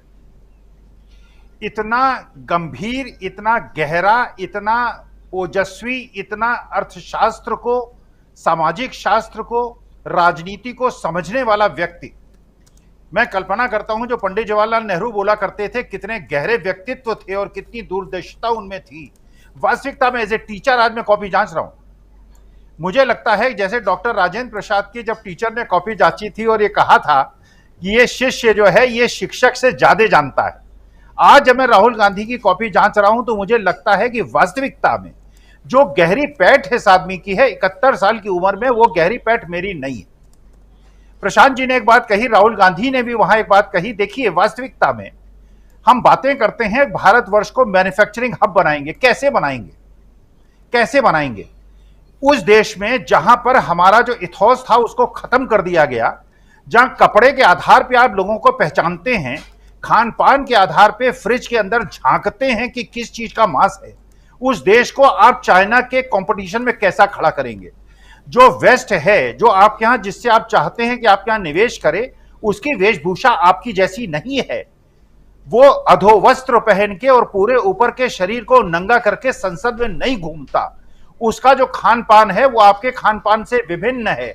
आपको ये अपने बाहों को बढ़ाना पड़ेगा, अपने विचार को चौड़ा करना पड़ेगा अगर आप चाहते हैं कि वेस्ट आपके यहां से आए। अगर वहां का निवेशक ये सुनेगा कि आप खान पान पे मारपीट करते हैं, आप कपड़े में मारपीट करते हैं, तो वो आपके देश में कैसे निवेश करेगा? देखिए, जो चाइना की इकोनॉमी का मूल आधार है वो है इकोनॉमिक्स ऑफ स्केल और इकोनॉमिक्स ऑफ स्कोप का, और उससे आप कॉम्पीट नहीं कर सकते। इसलिए कॉम्पीट नहीं कर सकते कि उनके यहां इतनी बड़ी बड़ी यूनिट्स उन्होंने लगाई हैं। आप 1000 टन पर यूनिट के लगाते हैं, वो 5 लाख टन पर यूनिट के लगाते हैं, और उनका कॉस्ट ऑफ प्रोडक्शन इतना कम होता है कि उस कॉस्ट ऑफ प्रोडक्शन से आपको टिकने नहीं देंगे। आपके देश की अर्थनीति जो पंडित जवाहरलाल नेहरू ने और महात्मा गांधी ने सोची थी, जो राहुल गांधी आज आप कह रहे हैं, डिसेंट्रलाइजेशन। भारत की जो सबसे बड़ी शक्ति है वो यहां की जनसंख्या है। अगर यहां पे प्रोस्पेरिटी डिसबर्स हो जाए, अगर लोगों के हाथ में परचेजिंग पावर आ जाए, हिंदुस्तान का मुकाबला विश्व का कोई देश नहीं कर पाएगा। राजीव जी, ये है वास्तविकता। और देखिए उस देश की, देखिए मैं सही में आज कॉपी जांचने पे आया हूं तो 2-3 कॉपी और जांच लेता हूं। भारतवर्ष के मंत्रिमंडल में जो सबसे निकर्मण्य अकर्मण्य मंत्री है वो माननीय का सबसे नजदीकी है। पूरे देश में आग लगी हुई है, मणिपुर में आग लगी हुई है। जो आदमी सबसे मुख्य सलाहकार है, और यह आप देखिए मंत्रिमंडल का आप दुर्भाग्य देखिए, विडंबना देखिए, इस मंत्रिमंडल का जो सबसे कुशल मंत्री है, नाम मैं नहीं लूंगा दोनों का, जो सबसे कुशल मंत्री है उसको बाईपास कर दिया है केवल राजनीति के आधार पर। तो वास्तविकता में राहुल गांधी की बातें सुन के सही में राजीव जी, क्योंकि मैं इकोनॉमिक्स, फाइनेंस, एंटरप्रेन्योरशिप, ये सारे चीजों का शिक्षण करता है, या 40-42 साल का एक्सपीरियंस है, मैं समझता था कि मुझे बड़ा ज्ञान है। जब राहुल गांधी के सामने मैंने उसकी बातों को सुना और उसकी गहरी बातों को सुना, तो मुझे लगा कि मैं तो बड़ा कचरा ज्ञान है मेरा, तो बड़ा अधूरा ज्ञान है। और वास्तविकता में देश को और विश्व को ऐसे ही नेता की आवश्यकता है, जब तक कि लोकतंत्र, धर्मनिरपेक्षता, समभाव, सद्भाव और आपकी जो दूरदर्शिता है उसका सम्मिश्रण नहीं होगा, न तो भारत एक अच्छा देश बनेगा, न विश्व एक अच्छा विश्व बनेगा जैसा विश्व हम चाहते हैं। जिस प्रकार के धार्मिक विद्वेष और आपसी मतभेद और आपसी जो हिंसा है और घृणा है उसको बढ़ाने वाली नीति से आप चाइना क्या बांग्लादेश का मुकाबला नहीं कर पाएंगे, ऐसी बात कहनी नहीं चाहिए, क्योंकि भारत मेरी माता है, भारत को मैं प्यार करता हूं, लेकिन बांग्लादेश की पर कैपिटा इनकम आपसे ज्यादा चली गई है। पर कैपिटा इनकम भी एक अच्छा यार्डस्टिक नहीं है, क्योंकि कुछ लोग बहुत अमीर हो रहे हैं और कुछ लोग बहुत ज्यादा गरीब हो रहे हैं। जिस प्रकार की दुर्घटना ये हुई है उड़ीसा के अंदर, शर्मनाक है। हमारी रणनीतिकार, हमारे जितने ये वहां पे रेलवे को बजट नहीं देते हैं, सिग्नल्स को बदलते नहीं हैं, मॉडर्नाइज नहीं करते हैं, लोगों को एम्प्लॉय नहीं करते हैं। ये जो मृत्यु भोज हो रहा है, इस मृत्यु भोज के जो कारक लोग हैं उनको अगर दंडित करके देश को फिर संभावित सद्भावी देश नहीं बनाया जाएगा, तो जो प्रशांत जी कह रहे हैं, जो राहुल गांधी कह रहे हैं, मैं उसकी कल्पना नहीं कर सकता। तो ये जो हमारी पुरानी इथोस थी उसकी तरह राजीव जी हमको लौटना ही पड़ेगा। जी, लौटना पड़ेगा। और राहुल गांधी जो बातें यहाँ कह रहे हैं, बहुत कुछ जिसके बारे में चर्चा हो रही है, एक दो और वीडियो आप तक हम पहुँचाएंगे। आना चाहता हूँ एक बार जल्दी से धनंजय जी आपके पास। और चाइना है, चाहे एआई है, चाहे अभी सलीम रिजवी साहब बिल्कुल उसी सेंटर के पास में मौजूद हैं, जहां थोड़ी देर बाद, हालांकि 4 घंटे बाद 2 बजे न्यूयॉर्क टाइम से ये कार्यक्रम होना है और ज़ोर शोर से वहां तैयारियां चल रही हैं। लोगों का आना जाना शुरू हो गया है, ये सब बता ही रहे थे अभी थोड़ी देर बाद, और उनके पास चलेंगे हम। क्या देख रहे हैं आप? राहुल गांधी जब लौट के आते हैं, अभी अमेरिका से लौट के आएंगे या उससे पहले ही कहें तो यहाँ हंगामा वो मचा चुके हैं, आने के बाद तो बहुत कुछ होना अभी बाकी है। किस रूप में आप देखते हैं उनकी इस यात्रा को? देखिए, जो गांधी नेहरू ने जो तस्वीर खींची थी दुनिया के सामने भारतवर्ष की या मानवता की, वो तस्वीर जो है मुझे लगता है आने वाले कई सौ साल तक वो जीवंत रहेगी, है ना। उसमें कितना भी रंग भरेंगे आप, वो तस्वीर लंबी ही रहेगी, उतना रंग भर नहीं पाएंगे। हमने देखा है कि 75 सालों में भारत यहाँ आया है, और गांधी नेहरू ने जो दुनिया के सामने रखे थे प्रश्न, या दुनिया के सामने जो रखी थी तस्वीर कि दुनिया ऐसी होनी चाहिए, दुनिया आखिर वैसी बनी नहीं, और उसको बनाने में जो ऊर्जा लगनी है, वो ऊर्जा कहाँ से आएगी? वो ऊर्जा वहीं से आती है जहाँ जो हमारे गांधी और नेहरू थे, उन्होंने जो ऊर्जा केंद्र दिए थे कि सत्य, हिंसा और जो दूसरे का जो हमारा वसुधैव कुटुंबकम का जो भाव है। आज देखिए, उस समय वसुधैव कुटुंबकम की जब कल्पना की गई होगी तब इस तरह से सोचा नहीं गया होगा कि इंटरनेट आ जाएगा और एकदम दुनिया जो है गांव की तरह हो जाएगी। आज जो हिंदुस्तान में हम बात कर रहे हैं, अमेरिका में जो बात कर रहे हैं, वो कहीं से कोई भी बात कही जा सकती है और कहीं भी कोई बात सुनी जा सकती है। और एक और जो महत्वपूर्ण है कि कहीं भी कोई घटना हो रही है या दुर्घटना हो रही है, उसका असर पूरी दुनिया पे हो रहा है। वो चाहे चाइना किस तरीके का एक केंद्र बन रहा है शक्ति का वो, या अमेरिका किस तरह के शक्ति का केंद्र बनाना चाहता है वो, और हिंदुस्तान उसमें अपना रास्ता किस तरह से देख रहा है वो तीनों में अगर आप देखते हैं तो दिखता है कि हिंदुस्तान का जो रास्ता है, जो कूटनिरपेक्षता का जो रास्ता जो नेहरू ने चुना था, वो रास्ता जो है वही है जहां से मानवीयता जो है अपने लक्ष्य तक पहुंचेगी। हमारे उसमें कहा गया है मोक्ष तक पहुंचना है ना। तो धर्म से मोक्ष तक की जो यात्रा है, उस यात्रा में वही यात्रा है जहां हम किसी को अपना दुश्मन नहीं माने, हम सब हमारे बंधु बांधव हैं। तो जिस तरह से चाइना सोच रहा है, राहुल गांधी ने जो कहा है, मुझे लग रहा है कि राहुल गांधी वहां से बोल रहे हैं जहां राजीव गांधी नहीं बोल पाए। राजीव गांधी को पहले अस्त कर दिया गया। राजीव गांधी होते तो शायद जो है और आगे लेके जाते चीजों को, जिस तरह से वो सोच रहे थे, जिस तरह से करना चाह रहे थे वो। लेकिन राहुल गांधी के सामने वो तमाम चीजें हैं। वो गांधी नेहरू भी हैं, मील का पत्थर की तरह, ध्रुव तारा की तरह। गांधी नेहरू के आदर्श हैं उनके सामने, ये आदर्श कहिए या व्यवहारिकता भी उसमें जोड़ दीजिए, या जिस तरह से इंदिरा गांधी ने जो कहा, जो प्रशांत भाई ने कहा कि जब रीगन के सामने बैठे थे तो वो बोल रही थी इंदिरा गांधी की जो है हम इनसे भी दोस्ती चाहते हैं और उनसे भी दोस्ती चाहते हैं, वो वही है। वो जो नेहरू ने गुटनिरपेक्षता की बात कही थी उसी को रखना है, गांधी ने जो दुनिया के सामने बात रखी थी उसी को अलग अंदाज में रखना है।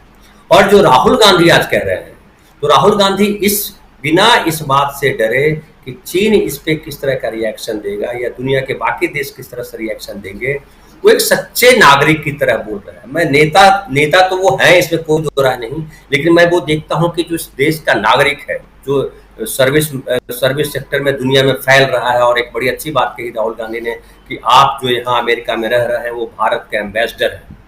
तो भारत के एम्बेसडर जो है जब एक आम नागरिक बन जाते हैं, और जब उस आम नागरिक को राहुल गांधी एड्रेस कर रहे हैं वो आम नागरिक के तौर पे, चूंकि अभी वो सांसद भी नहीं है, लेकिन राहुल गांधी जो एड्रेस भले आम आदमी के नजरिए से कर रहे हैं, और जो भारत जोड़ो यात्रा से उन्होंने निकाला और उसी को इस यात्रा में वो इस्तेमाल कर रहे हैं, मैं कहूँगा उसको कि जो जिस तरह से राजनीति को मनु जी ने कहा कि वो जो है एंटरप्रेन्योरशिप की तरह देख रहे हैं, मैं उसको बोलूँगा बड़े प्रोफेशनल तरीके से देख रहे हैं कि राजनीति को समाज सेवा केवल ना मान के रखा जाए, सेवा का भाव या सेवा का जो विस्तार है वो जब तक प्रोफेशनलिज्म नहीं आएगा तब तक वो होगा नहीं।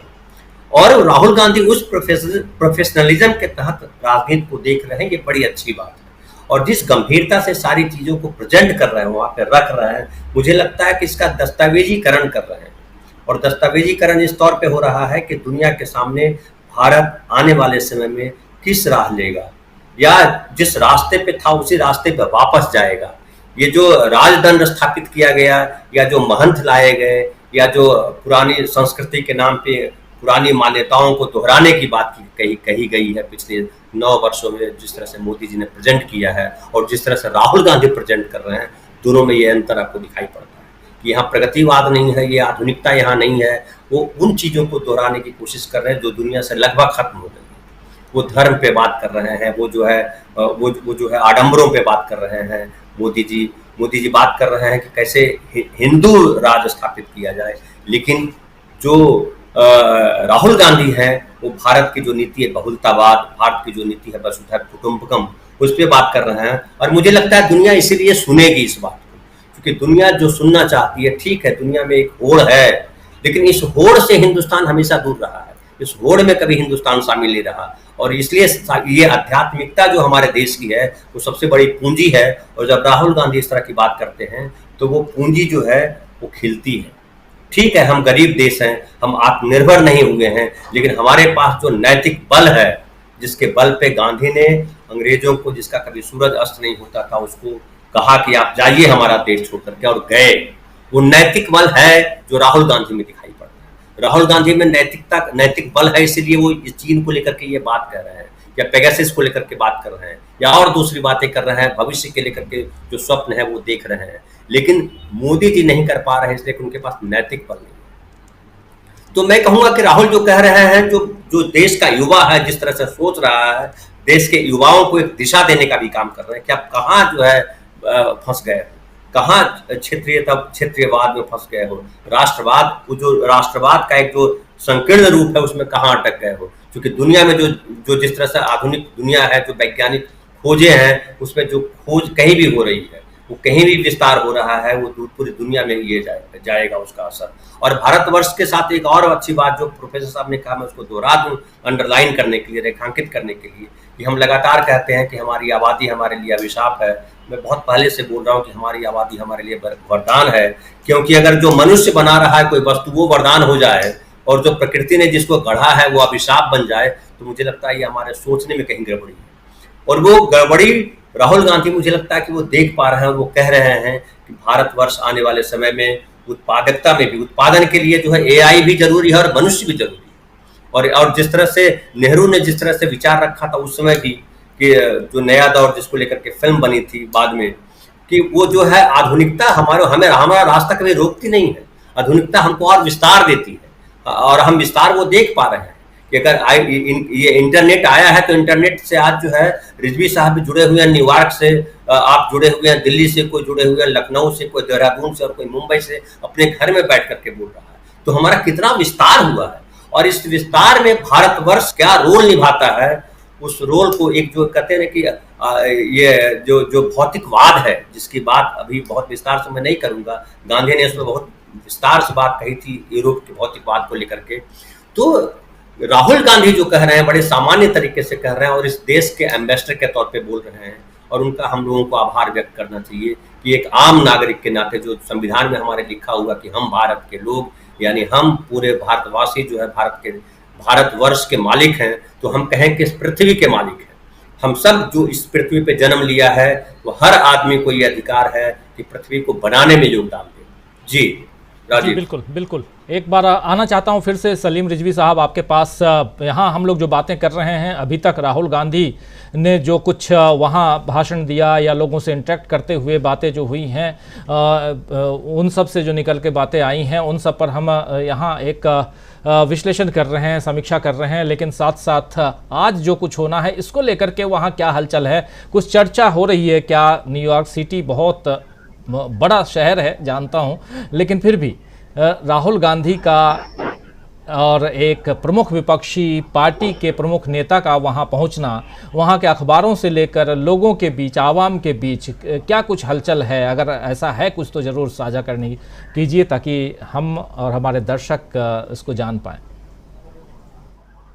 देखिए, अपने जो दौरे में इन्होंने बातें करी और खासकर जो नेशनल प्रेस क्लब में इन्होंने नेशनल प्रेस क्लब का जो जर्नलिस्ट एसोसिएशन होती है उनकी दावत पे गए थे वो, और वहां पर उन्होंने खुल के सवालों के जवाब दिए और जिस तरह से उन्होंने सारी बातें रखी वहां, तो वो सारी बातें जाहिर है कि सब मीडिया ने पिक करी हैं और इनके दौरे के बारे में लिखा गया काफी।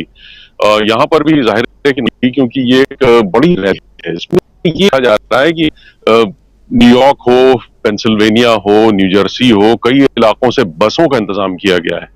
तो बसें आएंगी और उसमें कितने आते हैं लोग, क्या होता है वो तो बाद में पता चलेगा, लेकिन जोश जितना है तो लग रहा है कि काफी लोग दूर दराज के इलाकों से भी आएंगे। इस वक्त ये भी अच्छी बात है कि आज मौसम बड़ा अच्छा है और हल्की सी खुनकी है और धूप खिली हुई है, तो ये दिन भर रहेगा, तो ये एक एडेड एडवांटेज है।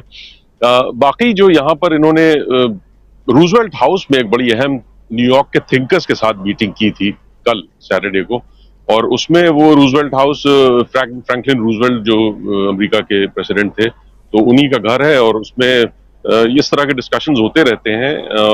तो वो जितने भी न्यूयॉर्क के लीडिंग थिंकर्स थे उनके साथ इन्होंने आदान प्रदान किया अपने आइडियाज का और चीजों का। तो वो एक बड़ा, बहुत ही, जिस तरह के इनका दौरा रहा है जिसमें कि इन्होंने बड़े अलग अलग सेक्टर्स के लोगों से, अलग अलग क्षेत्र के लोगों से बातें करी हैं, आइडियाज एक्सचेंज किए हैं। इसी तरह हडसन इंस्टीट्यूट में जो वॉशिंगटन में इन्होंने बातें करी थी, वहां पर प्रोफेसर्स थे, इंटरनेशनल एक्सपर्ट्स थे अफेयर्स के, और कांग्रेशनल स्टाफ के जो इनके अमेरिकी संसद के जो मेंबर्स होते हैं उनके कांग्रेशनल स्टाफ होता है। सब जो सांसद होते हैं वो एक स्टाफ रखते हैं जो कि माहिर होते हैं अलग अलग क्षेत्रों के। तो यहाँ इस तरह का है सिस्टम। तो वो कांग्रेशनल स्टाफ पहुंचे हुए थे और कई जो इंटेलेक्चुअल्स और थिंकर्स वहां भी मौजूद थे। तो वो एक भी बड़ा अच्छा सेशन था। और फिर कांग्रेशनल स्टाफ और कैपिटल हिल पे उन्होंने कांग्रेस के जो मेंबर्स हैं उनसे भी मुलाकातें की थी। अब उसकी डिटेल्स नहीं पता चल पाई हैं। और स्टेट डिपार्टमेंट के कुछ ऑफिशियल से मुलाकातें की इन्होंने। तो जाहिर है ये सारी चीजें उन्होंने इशारा देते रहे कि भाई हमारी रूस के बारे में क्या है पॉलिसी। आप अगर एक ऑपोजिशन फेस की तरह मुझे देख रहे हैं तो ये ऑपोजिशन फेस जो है, तो अगर हम लोग पावर में आते हैं तो ये रहेगा कि हम रूस की पॉलिसी नहीं बदल रहे हैं और ये हमारे नेशनल इंटरेस्ट में है। चीन के बारे में भी उन्होंने पूरा क्लियर किया कि भाई चीन, हम मिलकर काम करने के लिए तैयार हैं, लेकिन ये नहीं हो सकता कि चीन जो है वो अतिक्रमण किए हो आपकी जमीन पे और मोदी जी कहते हैं कि भाई नहीं, कुछ ऐसा कुछ नहीं है। तो वो कहते हैं हम ऐसा नहीं कहेंगे, हम साफ साफ कहेंगे भाई ये है। तो ये सारी चीजें उन्होंने मिल के चलने की बात बिल्कुल क्लियर कर दी है, अमेरिका के साथ मिलकर चलने की, चाइना को कंटेन करने की। तो ये सारी चीजें भी नोट की जा रही हैं। अब यहाँ पर जो 2 बजे कार्यक्रम होना है उसके बारे में आपको ये बता दें कि लोग इकट्ठा होंगे और मेन गेट है यहाँ, ये बहुत बड़ा सा हॉल है। मैं आपको बाद में फोटो वीडियो करके भेजूंगा तो देखेंगे सब व्यूअर्स भी। तो उसमें बड़े तरतीब से लोग जाएंगे। मीडिया की एंट्री अलग है, लोगों की एंट्री अलग है। सबको पहले से ऑनलाइन रजिस्ट्रेशन का कह दिया गया है, तो लोगों ने वहां एंट्री रजिस्ट्रेशन करा लिया है, उसी हिसाब से पहुंचेंगे। लेकिन ये कहा जा रहा है कि 3500 अंदर जगह है लोगों की, और कहा जा रहा है कि कम से कम 8000 से 9000, कुछ 10,000 भी कह रहे हैं लोग आ सकते हैं।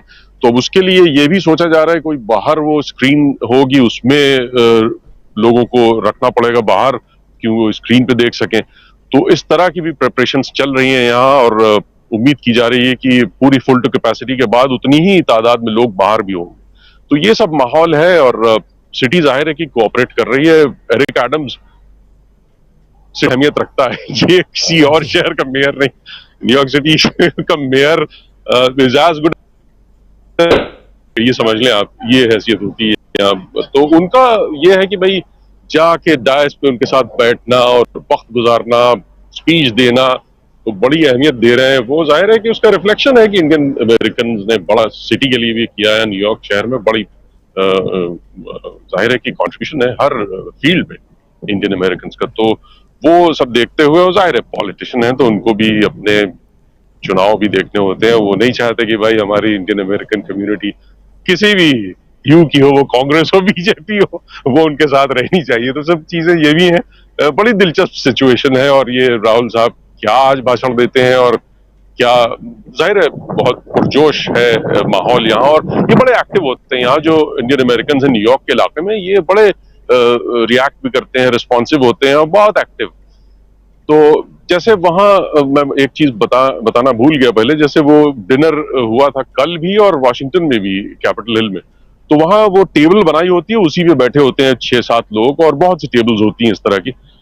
तो सब फोटो लेना चाहते थे, तो इन्होंने कहा कि आप ऐसा करें कि फोटो मैं सबके साथ खिंचाऊंगा, आप लोग जहां हैं वहीं बैठे रहे। तो ये हर टेबल पे जाके सबके साथ फोटो खिंचाई इन्होंने। तो ये भी ये कहा जा रहा था भाई ये कैसा नेता है ये जो सबके पास जा जाके फोटो खिंचवा रहा है। और उनकी सादगी सब नोट करते हैं। वो बहुत मतलब बहुत पसंद किया गया यहाँ पे, जो इंडियन अमेरिकन उनके सभाओं में गए, उनकी मीटिंग्स में गए, इंटरैक्ट किया, तो बहुत पसंद किया। जी, ये सादगी जो है वो कुछ ना कुछ छोड़ जाती है और लोगों के जहन में वो एक याद हमेशा बनी रहती है। और हमारे साथ बने हुए हैं दोस्तों सीधे न्यूयॉर्क से, और पीछे आप देख रहे होंगे सलीम रिजवी साहब के ठीक पीछे एक जो बिलबोर्ड दिखाई दे रहा है वो वहीं पे शायद ये कार्यक्रम, और शायद इस रिजवी साहब शायद उस कार्यक्रम का इसमें वो है जिक्र है। जी, ये जावेद सेंटर का ही है, डिजिटल बिलबोर्ड है, तो जावेद सेंटर ने ही लगाया है। ये जावेद सेंटर की पूरा प्रेमिसेस बहुत बड़ा सा है ये। तो ये उनकी बिलबोर्ड, ये मुझे लगता है कि 2-3 दिन से 4-5 दिन, हफ्ता भी हो सकता है, ये ऐसे ही चल रहा है। और बिलबोर्ड पे, टाइम स्क्वायर पे भी, यहाँ भी कई जगहों पे इस तरह से वो ऐड करते रहे हैं ये कि भाई आप 4 जून को आए यहाँ, 2 बजे शुरू होगा कार्यक्रम। अच्छा, मैनहट्टन में तो पहले से शायद कुछ पोस्टर्स भी लगाए गए थे। जी, पोस्टर्स भी कई जगह थे। बस स्टैंड है, सबवेज के जो होते हैं पूरा कैंपस, और जो न्यूज़पेपर के वो रखे होते हैं डिब्बे, तो उसमें भी लगे हुए मैंने कई जगह देखा। तो अखबारों में तो छपा ही है, सब जितने भी एथनिक यहाँ पेपर हैं, पंजाबी हो, हिंदी, अंग्रेजी, जितने भी सब हैं, जो देसी पेपर्स हैं, उन सब में फुल पेज का जो होता है वो जैकेट टाइप और एक पूरा पेज, वो सब छपा हुआ। तो खासा जाहिर है कि लोगों तक पहुंचने की कोशिश की गई है। जी, हमारे साथ यहाँ आपके अलावा 6 साथी और भी हैं, और आप लोगों में से भी कोई अगर सलीम रिजवी साहब से कुछ पूछना चाहें वो हमारे साथ जुड़े हुए हैं। और दोस्तों एक बात और बता दूं, चूंकि सलीम रिजवी साहब अभी लगातार वहीं रहने वाले हैं और इस कार्यक्रम को शायद उम्मीद है कि आप उस कार्यक्रम तक भी पहुंचने की कोशिश करेंगे, तो ये कार्यक्रम जैसे ही समाप्त होगा तो हम एक बार फिर इनके साथ जुड़ेंगे लाइव, यानी अभी से 4 घंटे बाद। हिंदुस्तान में उस वक्त 12 साढ़े 12 बजे का वक्त होगा, तब एक बार हम लाइव आएंगे ज़रूर आपके साथ। जो कुछ आपने देखा वो भी हम आपसे समझेंगे। तो एक बार लेट नाइट अगर आप लोग जग रहे होंगे दोस्तों उस समय, तो राहुल गांधी ने क्या कुछ कहा उसकी समीक्षा के साथ में, और उसको ताज़ा तरीन बिल्कुल आपके सामने परोसने की कोशिश करेंगे। उस वक्त लगभग 12:30 बजे का वक्त होगा। हमारे साथ बने हुए हैं प्रोफेसर अखिल स्वामी जी भी, वो कुछ जानना चाहते हैं या अपनी बात रखना चाहते हैं। जी स्वामी जी। नहीं, मैं सलीम साहब से साहब एक बात केवल ये पूछना चाहता हूं, क्या अमेरिका वासी ये नहीं चाहेंगे कि राहुल गांधी अपनी जो स्टे है उसको थोड़ा एक्सटेंड कर दें और मोदी जी के साथ एक उनका शास्त्रार्थ हो जाए जो पूरे न्यूयॉर्क के और अमेरिका के और पूरे विश्व के लोग देखें? क्योंकि भारतवर्ष के अंदर हम लोगों की बहुत दिली इच्छा है एक बार राहुल गांधी और मोदी जी का शास्त्रार्थ हो जाए, बिना टेलीप्रॉम्प्टर के हो जाए, बिना मन की बात के हो जाए और खुला मंच हो। तो क्या ये अमेरिका वासी भी ये चाहते हैं कि मोदी जी और राहुल जी का एक वाद विवाद मंच पे ऑक्सफोर्ड, हार्वर्ड, स्टैनफोर्ड, जितने भी विश्व के बेस्ट यूनिवर्सिटीज के एमफिल्स हैं और पढ़े लिखे लोग हैं, उनके सामने एक अच्छा वाद विवाद हो जिसे पूरा विश्व देखे कि मोदी जी हमारे माननीय प्रधानमंत्री कैसे हैं और माननीय राहुल गांधी कैसे हैं। जी प्रोफेसर साहब, बहुत बहुत शुक्रिया। लेकिन वही है, गालिब साहब कह गए हजारों ख्वाहिशें ऐसी कि हर ख्वाहिश में दम निकले, तो जाहिर है ये ख्वाहिश ही रह जाएगी। मुझे नहीं लगता है कि उसमें मोदी जी कभी ये चैलेंज स्वीकार करेंगे। अगर ये नौबत आई भी तो बड़ा यहाँ पर ये चर्चा जरूर है कि भाई राहुल गांधी खड़े होते हैं, हर जगह क्वेश्चंस लेते हैं, नेशनल प्रेस क्लब में उनकी दावत पे जर्नलिस्ट बुला रहे हैं और सवालात कर रहे हैं और मतलब हर तरह के।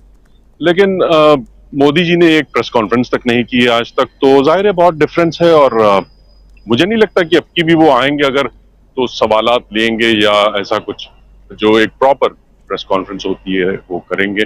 तो ये एक जाहिर है बहुत बड़ा फर्क है और ये जाहिर ख्वाहिश ही रह जाएगी। जी डॉक्टर दीपक पासपोर्ट जी कुछ कहना चाह रहे हैं या पूछना चाह रहे हैं? जी दीपक जी। रिजवी साहब पिछले दिनों जो बाइडेन ने इनसे ऑटोग्राफ मांगा, क्या नाम, अपने मोदी जी से, तो was it a political joke or it is American way to gauge the educational knowledge of someone?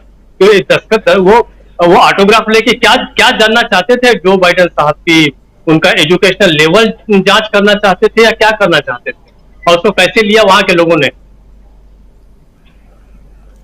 जी दीपक जी, आपने बड़ा अच्छा ये पॉइंट उठाया है, क्योंकि वो जाहिर है मजाक तो कर ही रहे थे, लेकिन ये सही है कि अमेरिकन सटल ह्यूमर जो इसमें है वो सटायर भी होता है और वो ऐसा नहीं है। बड़े पुराने खिलाड़ी हैं जो बाइडेन साहब, कूटनीति के करीब 35 साल तो ये फॉरेन रिलेशंस कमेटी सेनेट में जो होती है उससे जुड़े रहे, उसमें मुझे लगता है 20-22 साल सेनेट के चेयरमैन रहे फॉरेन रिलेशंस कमेटी के। तो ये पूरी दुनिया के एक एक लीडर्स को बड़ी अच्छी तरह जानते हैं, उनकी एक एक नुआंसेस समझते हैं, तो वो जाहिर है कि बहुत अच्छी तरह जानते हैं। और ये बैकग्राउंड दोनों की रही है कि जब ये 2020 में चुनाव के कैंपेनिंग हो रही थी तो ये तो गए, इन्होंने कहा कि भाई अब की बार ट्रम्प सरकार, और बाइडेन साहब ने ये कहा कि भाई नहीं, ये तो बहुत ही गलत पॉलिसीज हैं मोदी साहब की वहां सरकार की, और बाकायदा पेपर, एक पॉलिसी पेपर इनके कैंपेन ने इशू किया था।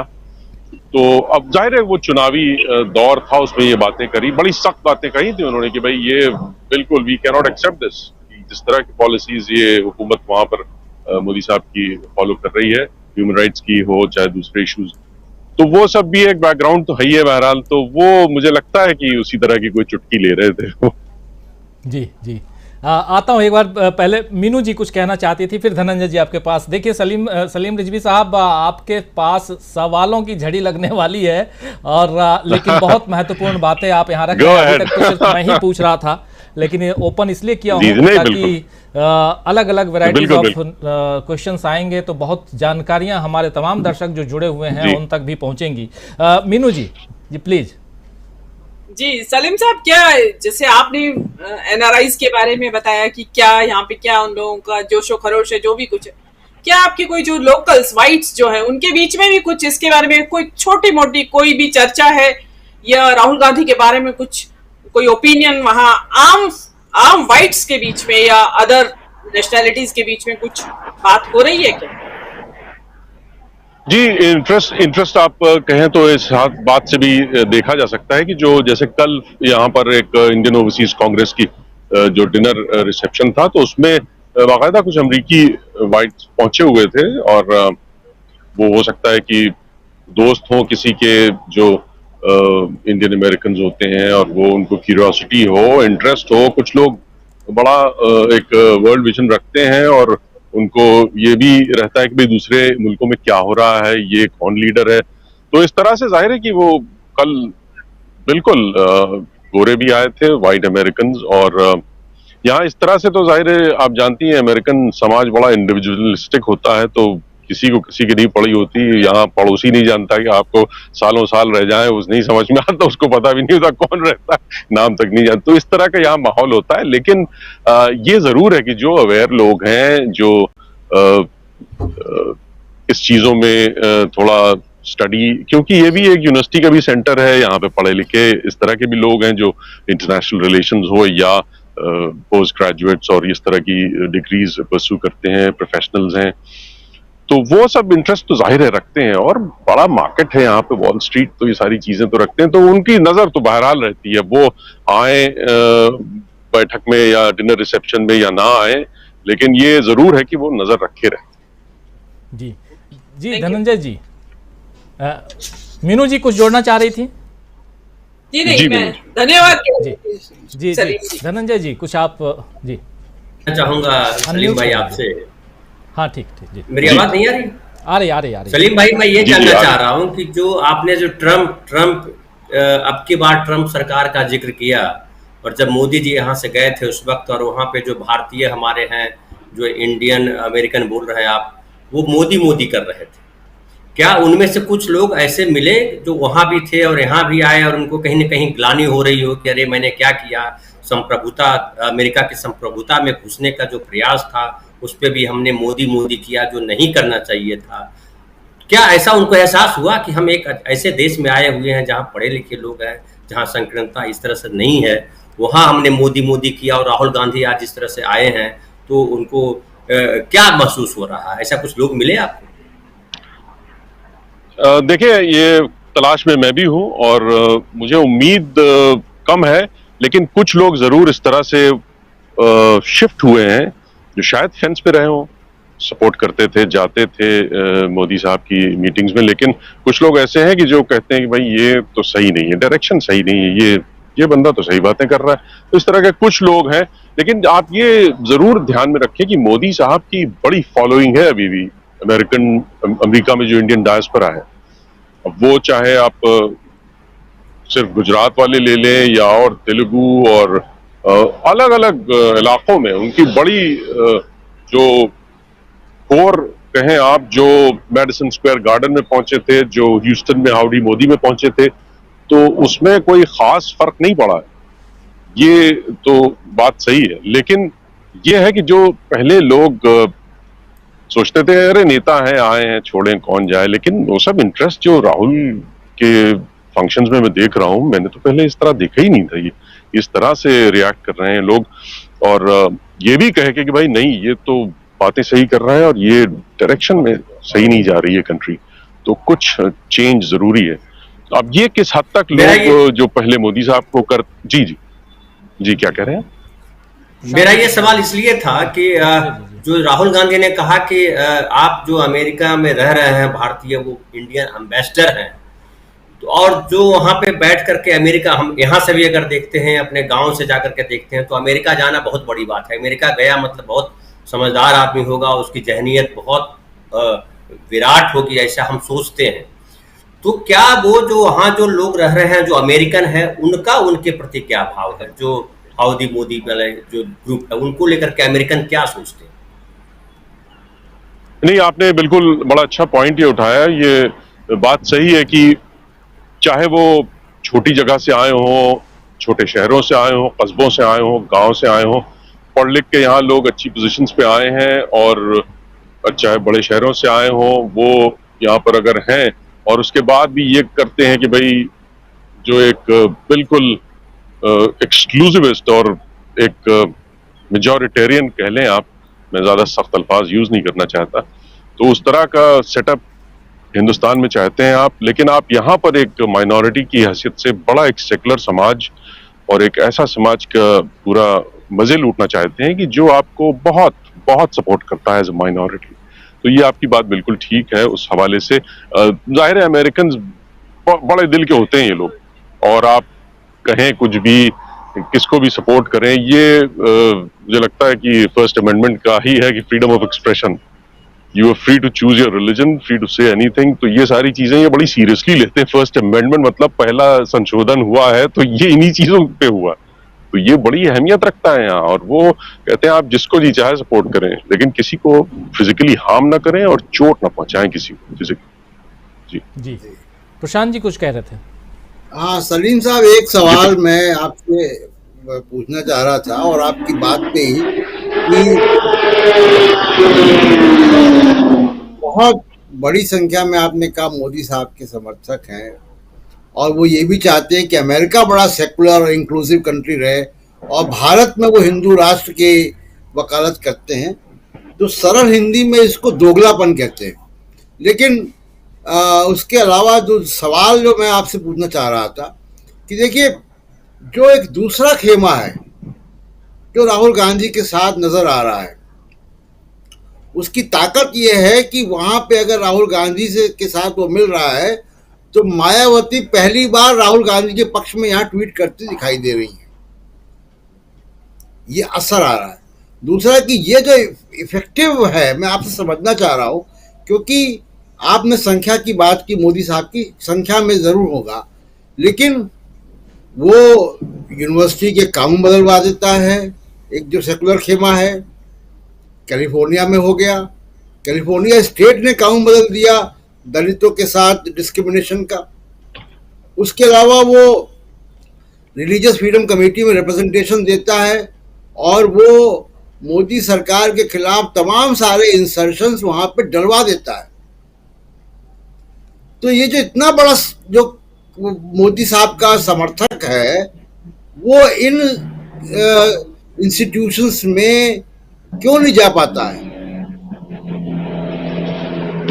जी प्रशांत, आपने बिल्कुल सही कहा। ये बहुत इंपॉर्टेंट चीज एंगल है ये और एस्पेक्ट। ये बिल्कुल सही है कि यहाँ चेंज इस हिसाब से आ रहा है, जैसे आपने दलित राइट्स की बात की और कास्टिज्म पे जो यहाँ कदम उठाया गया है कि कास्टिज्म को बिल्कुल वो डिस्क्रिमिनेशन को रेसिज्म के पाए पर लाके रखा गया है। सियाटल हो, कैलिफोर्निया हो, खुद और कैलिफोर्निया यूनिवर्सिटी में भी और कई कैंपसेस में ये बाकायदा उसमें। तो ये उन लोगों की बड़ी कोशिशों के बाद हुआ है। कई सालों से यहाँ पे इक्वालिटी लैब्स हो या दूसरे जो दलित राइट्स के यहाँ पे बड़े हार्ड वर्किंग चैंपियंस हैं, उन्होंने बड़ी मेहनत करी और सब कांग्रेसमैन हो, सिटी लेवल के काउंसलर्स हो, स्टेट लेवल पे असेंबलीमैन हो, सेनेटर्स हो, उन सब से उन्होंने लॉबिंग करके उनको लिख के, ईमेल करके, फोन करके, जाके बार बार बताने, एक्सप्लेन करने उनके स्टाफ को। तो ये सारी चीजें उसके बाद ये सब आप देखने को मिल रहा है।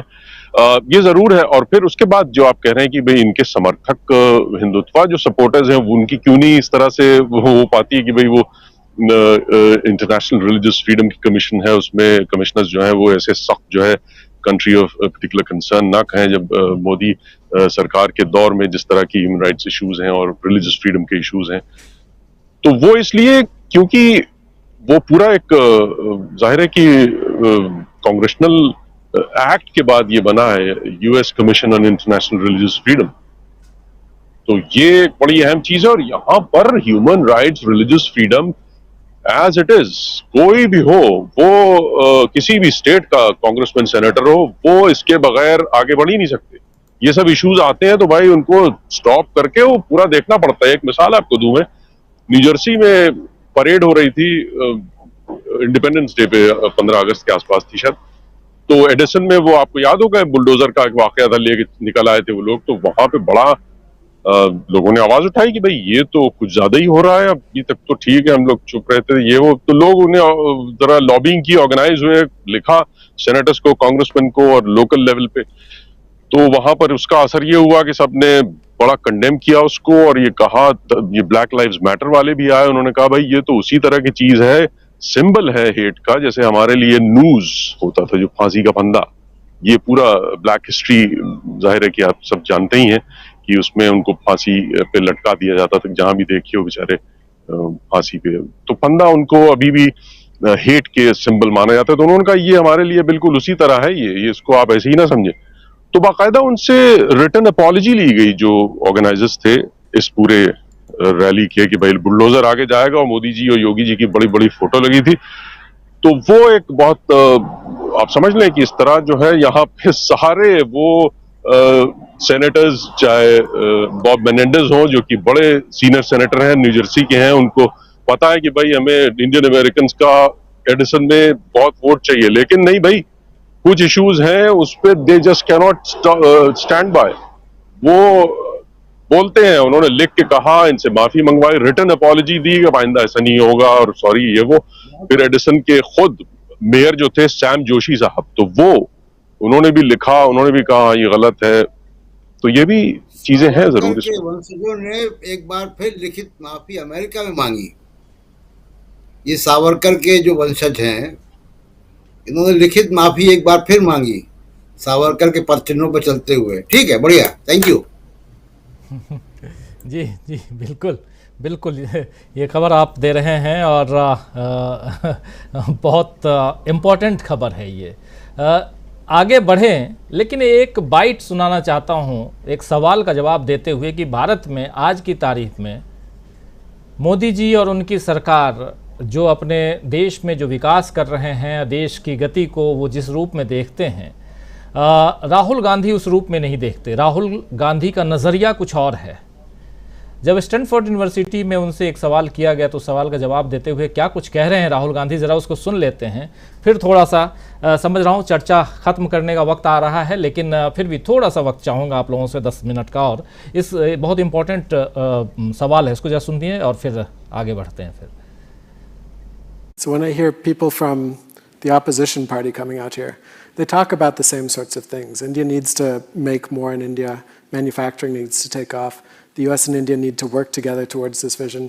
How would you say you differentiate yourself from the ruling power in this dimension? I have a completely different concept of India. I don't see India the way they do. They see India as a top-down, centralized system. I see India as multiple cultures, multiple religions, multiple languages. I see it as a decentralized system. I don't think one state should impose itself on another state. I don't think one language should be imposed on the people of India. So it's two completely different visions of India. Right? I actually don't believe that the BJP's vision of India can lead to production. Can you say why? I think because you need to decentralize power in India to produce. You won't be able to do it from Delhi. तो हमारा भारत कैसा हो, साफ यहाँ कह रहे हैं राहुल गांधी। उनके नज़रिए से किस ढंग का वो भारत देखना चाहते हैं और बीजेपी किस ढंग के भारत को सामने प्रेजेंट कर रही है। एक बार जल्दी आना चाहता हूँ सबसे पहले मीनू जी आपके पास। मीनू जी, राहुल गांधी को अभी सुन रही थी, इनके हिसाब से इन्होंने साफ कह दिया है कि इसका मतलब यह है कि जब अगर कांग्रेस की सरकार आती है तो वो किस ढंग के भारत को सामने देखना चाहेगी, यही माना जाए? जी हाँ राजीव जी, देखिए राहुल गांधी ने, मैं एग्जैक्टली पिन पॉइंट नहीं कर सकती कौन से इंटरेक्शन में कहा है, उन्होंने इसी मैन्युफैक्चरिंग के बारे में उन्होंने एमएसएमई के ऊपर भी बहुत ज्यादा जोर दिया है। वो चाहे बिजनेस के लिहाज से हो, ट्रेडिंग के लिहाज से हो या मैन्युफैक्चरिंग के लिहाज से हो। तो डिसेंट्रलाइजेशन से उनका एक तात्पर्य ये भी है, अभिप्राय ये भी है कि भाई अगर आप मैन्युफैक्चरिंग सेक्टर में भी जाए तो ये नहीं कि 2-4 जाइंट्स के हाथ में मैन्युफैक्चरिंग थमा दे। देखिए डेफिनेटली हैवी मशीनरी है या जो हैवी गुड्स है वो तो डेफिनेटली बड़े ही जाइंट्स ही कर सकते हैं, छोटा मैन्युफैक्चरर नहीं कर सकता उसको, क्योंकि रिसोर्सेज की भी जरूरत है। तो जो डिसेंट्रलाइजेशन की बात करिए, डिसेंट्रलाइजेशन मींस डेमोक्रेसी। जहां सेंट्रलाइजेशन होगा वहां डेमोक्रेसी का के ऊपर आघात पहुंचेगा। जहां डिसेंट्रलाइजेशन होगा वहां डेफिनेटली राहुल गांधी चाहते हैं कि इसको डेमोक्रेटाइजेशन किया जाए, इवन मैन्युफैक्चरिंग सेक्टर या प्रोडक्शन का भी। तो ये उनका एक विजन है। देखिए, और ये साफ साफ जो नेता जो है इसी तरह के विजन के लिए जाने जाते हैं, और जो वहां का जो अमेरिकन गवर्नमेंट का जो भी डिपार्टमेंट्स है या जो भी पॉलिसी मेकर्स है वो इस तरफ ध्यान दे रहे होंगे कि अगर ये ऑल्टरनेटिव आता है मोदी जी के बाद में तो ये व्यक्ति ये नजरिया रखता है। और डेफिनेटली जो बार बार बात आ रही कि चाइना को काउंटर करने के लिए एक मैन्युफैक्चरिंग जायंट चाहिए। और देखिए मैन्युफैक्चरिंग के लिए बहुत सारी चीजें हैं। इंडिया में आपका थोड़ा एनवायरनमेंट के लॉज को आपको थोड़ा लूज करना पड़ेगा, अगर कांग्रेस गवर्नमेंट या कोलिशन गवर्नमेंट आती भी है 2024 में, तो आपको एनवायरनमेंट के जो कानून है उनको ढीला करना पड़ेगा। लेबर लॉ में चाइना जैसे तो हमारे यहाँ अनडेमोक्रेटिक नहीं हो सकते, क्योंकि हालांकि मोदी गवर्नमेंट ने काफी कुछ उसको वो कर दिया है, उनको जो लेबर लॉ है उनको बहुत ज्यादा सैबोटाज किया है। उनमें जो लेबर के पक्ष में नहीं है इस वक्त हमारे यहाँ के लेबर लॉ, तो उनको भी आपको करना पड़ेगा। बहुत सारी चीजें हैं, इतना इजी भी नहीं है कि राहुल गांधी ने कह दिया और यहाँ इंडिया मैन्युफैक्चरिंग हब बन गया। जब आएंगे तो उसके बाद जैसे कि ना when we cross the bridge, तब देखा जाएगा कि क्या होगा। लेकिन फिलहाल एक मोटा मोटी तौर पे एक उन्होंने विजन दिया है कि भाई अगर हमारे जैसी सोच वाले लोग सत्ता में आते हैं तो हम ये विश्व के सामने हम ये अपनी पॉलिसीज रखते हैं। इसको अब अमेरिका का जो डिस्पेंसेशन है वो किस तरीके से लेता है ये तो आने वाला समय ही बताएगा। बट फिलहाल जो है कि जो मुझे बड़ी खुशी हुई कि सलीम साहब जो भी बता रहे हैं उससे बहुत हम उत्साह भी बढ़ा है। जो हमारे एक निराशा का माहौल था कि ये तो अभी 2024 से भी आगे चलने वाला है, ये सारा जो चल रहा है अभी प्रेजेंटली, तो उससे लगता है कि शायद कुछ सूरत बदलेगी। अगर बाहर में भी लोगों को नजर आ रहा है, उसके अंदर हमें तो आ ही रहा है नजर, तो हम चाहते थे कि बाहर के लोग भी अपना एक न्यूट्रल ऑब्जर्वेशन दें, तो वो उससे हमें काफी उत्साह मिला है और लड़ने का भी एक नया हौसला हमें इससे मिलता है। जी जी बिल्कुल। अमलेंदु जी के पास बिल्कुल एक शब्द अमलेंदु जी अभी तक नहीं बोले हैं, उन्हीं के पास आना चाहता हूं। अमलेंदु जी 1.5 घंटा बिल्कुल साइलेंट है, आज लग रहा है कि आप मौन व्रत पे हैं, ऐसा है क्या? नहीं, ऐसा नहीं है। तोड़ दीजिए क्योंकि अब 8:33 हो रहा है और जरा आप अलग अलग पहलुओं को बहुत ध्यान से सुन रहे हैं। बिना सवाल के आपके पास आना चाहता हूं, आपके विचार। देखिए राजीव जी, असल में राहुल गांधी की जो पूरी यात्रा चूंकि समापन की ओर है एकदम, और जो बहुत महत्वपूर्ण बातें हुई हैं उसमें कई चीजें एकदम साफ हुई हैं एक तरीके से। एक तो राहुल गांधी ने एक तरीके से ये बता दिया है कि अगर कांग्रेस की सरकार बनती है 2024 में भारत में, अब वो भविष्य के गर्भ में बनती नहीं बनती, लेकिन अगर बनती है तो उसकी एक तरीके से कहा जाए कि विदेश नीति क्या होगी और किस रास्ते पे चलेगी, ये एक आउटलाइन जो है वो राहुल गांधी ने खींच दी है एक तरीके से। और ये भी स्पष्ट कर दिया है कि चीन को लेकर के क्या नीति रहेगी और अमेरिका को लेकर के क्या नीति रहेगी। दूसरा कि पहले दुनिया के लिए खतरा ये था जिस तरीके से अमेरिकी साम्राज्यवाद हुआ करता था, आज उसी तरीके से बड़ा खतरा एक चीनी साम्राज्यवाद है।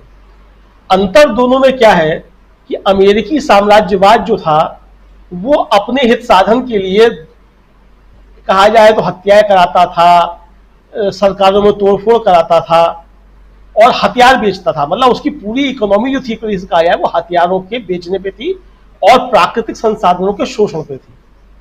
चाइना की जो पॉलिसी है वो उसके एकदम उलट है, और वो चाइना की वो पॉलिसी जो है लोगों को समझ में नहीं आती है, लेकिन वो लंबे समय में जाकर के वो ज्यादा नुकसान करने वाली है। शुरू में लगता है कि ये बहुत फायदा पहुंचाने वाली है।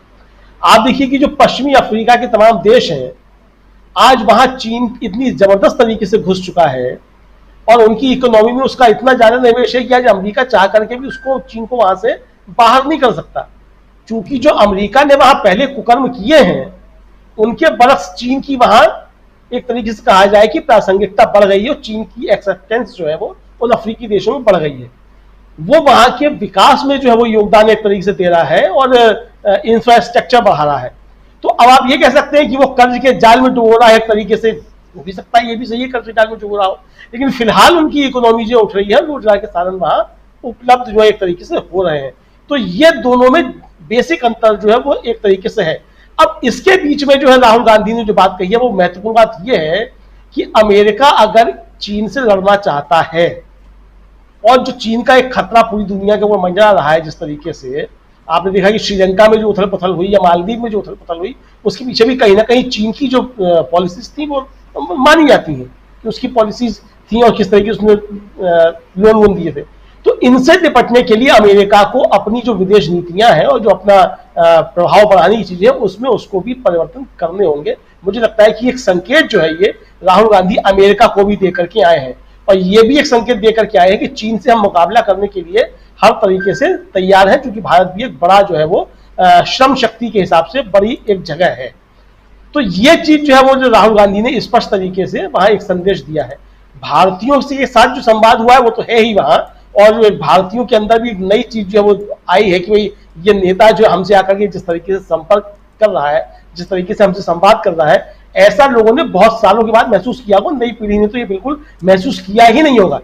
मतलब जो 30 से 35 तक की भी जो पीढ़ी है वो बिल्कुल भूल चुकी होगी कि कोई नेता इस तरीके से आकर के उनसे संवाद स्थापित कर सकता है। तो ये राहुल गांधी जो कनेक्ट कर रहे हैं, ये एक बड़ी चीज जो है वो हो रही है। मुझे लगता है कि ये काफी कुछ ज्यादा जो है वो प्रभावित करेगी। अभी तक जो युवा वर्ग था वो मोदी के दिखाए हुए शब्दभाग में फंसा हुआ था कि विश्व गुरु बनना है और भारत कैसा बनना है और सिलिकॉन वैली पे हमारा कब्जा है, ये सारी बातें थी। लेकिन अब जब राहुल गांधी का संवाद हो रहा है राजीव जी, तो उसी सिलिकॉन वैली में संवाद हो रहा है और कितने खुले वातावरण में संवाद हो रहा है। मुझे लगता है कि प्रधानमंत्री नरेंद्र मोदी का इस तरीके का संवाद कोई भी जो है वो सिलिकॉन वैली में भारतीयों के साथ इस तरीके से संभव नहीं है किसी भी हाल में। भारतीय जनता पार्टी चाहे कितनी भी कोशिश कर ले। तो ये बड़ी लंबी लकीर जो है राहुल गांधी यूएसए में वो खींच करके आ रहे हैं, भारतीय राजनीति के हिसाब से भी और अंतरराष्ट्रीय राजनीति के हिसाब से भी, दोनों हिसाब से जो राहुल गांधी एक लंबी लकीर खींच करके आ रहे हैं। और ये साफ संकेत दे करके आ रहे हैं कि एक सरकार बनती है तो उसकी नीतियां जो है वो क्या होंगी। अब वो बनती है नहीं बनती वो अलग का मसला है। बनती है तो कैसी सरकार बनती है, अकेले कांग्रेस की बनती है, मिलीजुली सरकार बनती है, मिलीजुली सरकार बनती है तो उसमें किस किस के स्टेक्स होंगे, वो अपनी क्या नीतियां लागू करना चाहेंगे, बहुत सी चीजें बाद में तय होंगी। लेकिन फिलहाल अगर राहुल गांधी की स्पष्ट सरकार बनती है तो राहुल गांधी अपना एक विजन देकर के आए हैं। जो बार बार बात की जाती है कि विजनरी लीडर चाहिए, विजनरी लीडर चाहिए, राहुल गांधी जो है वाकई में उन्होंने विजन जो है, मुझे लगता है कि इस यात्रा के बाद राहुल गांधी का एक नया रूप सामने निकल करके आया है। और ये साफ चीज सामने आ गई है कि राहुल गांधी के पास ठीक उसी तरीके के विजन है जिस तरीके के विजन राजीव गांधी के पास थे। और राजीव गांधी के विजन ने जिस तरीके से भारत को बदला, एक तरीके से कहा जाए न्यू इकोनॉमी में लाकर के इस तरीके से, उसी तरीके के विजन जो है वो कुछ ना कुछ राहुल गांधी के पास भी हो। राहुल गांधी उससे कुछ कदम आगे जाकर के भारत के लिए कुछ कर सकते हैं। वो प्रधानमंत्री बनते हैं नहीं बनते वो एक अलग का मसला है, कब बनते हैं वो अलग का मसला है। लेकिन विजन का जहां तक सवाल है वो राहुल गांधी के पास विजन है, ये राहुल गांधी ने साबित किया है। जी, एक विजन तो है, लेकिन वहाँ के लोग क्या कुछ सोचते हैं, और ख़ासकर जो इंडियन डायस्पोरा है उसमें हिंदुस्तान में जो कुछ चल रहा है, एक बहुत महत्वपूर्ण बात यहाँ सलीम रिजवी साहब कह रहे थे कि बटा हुआ है और ख़ासकर मोदी के चाहने वाले लोग भी काफ़ी हैं, और उसकी तस्वीर अभी आने वाले समय में दिखाई भी देगी। और उनके साथ साथ एक बहुत बड़ा वर्ग जो है वो जाता है, आप सब अच्छी तरह से जानते हैं कि वो जाकर पूरा ऑर्गेनाइज करता है मोदी जी का कार्यक्रम, जो दुनिया भर में जहाँ जहाँ भी जाते हैं मोदी जी उससे पहले।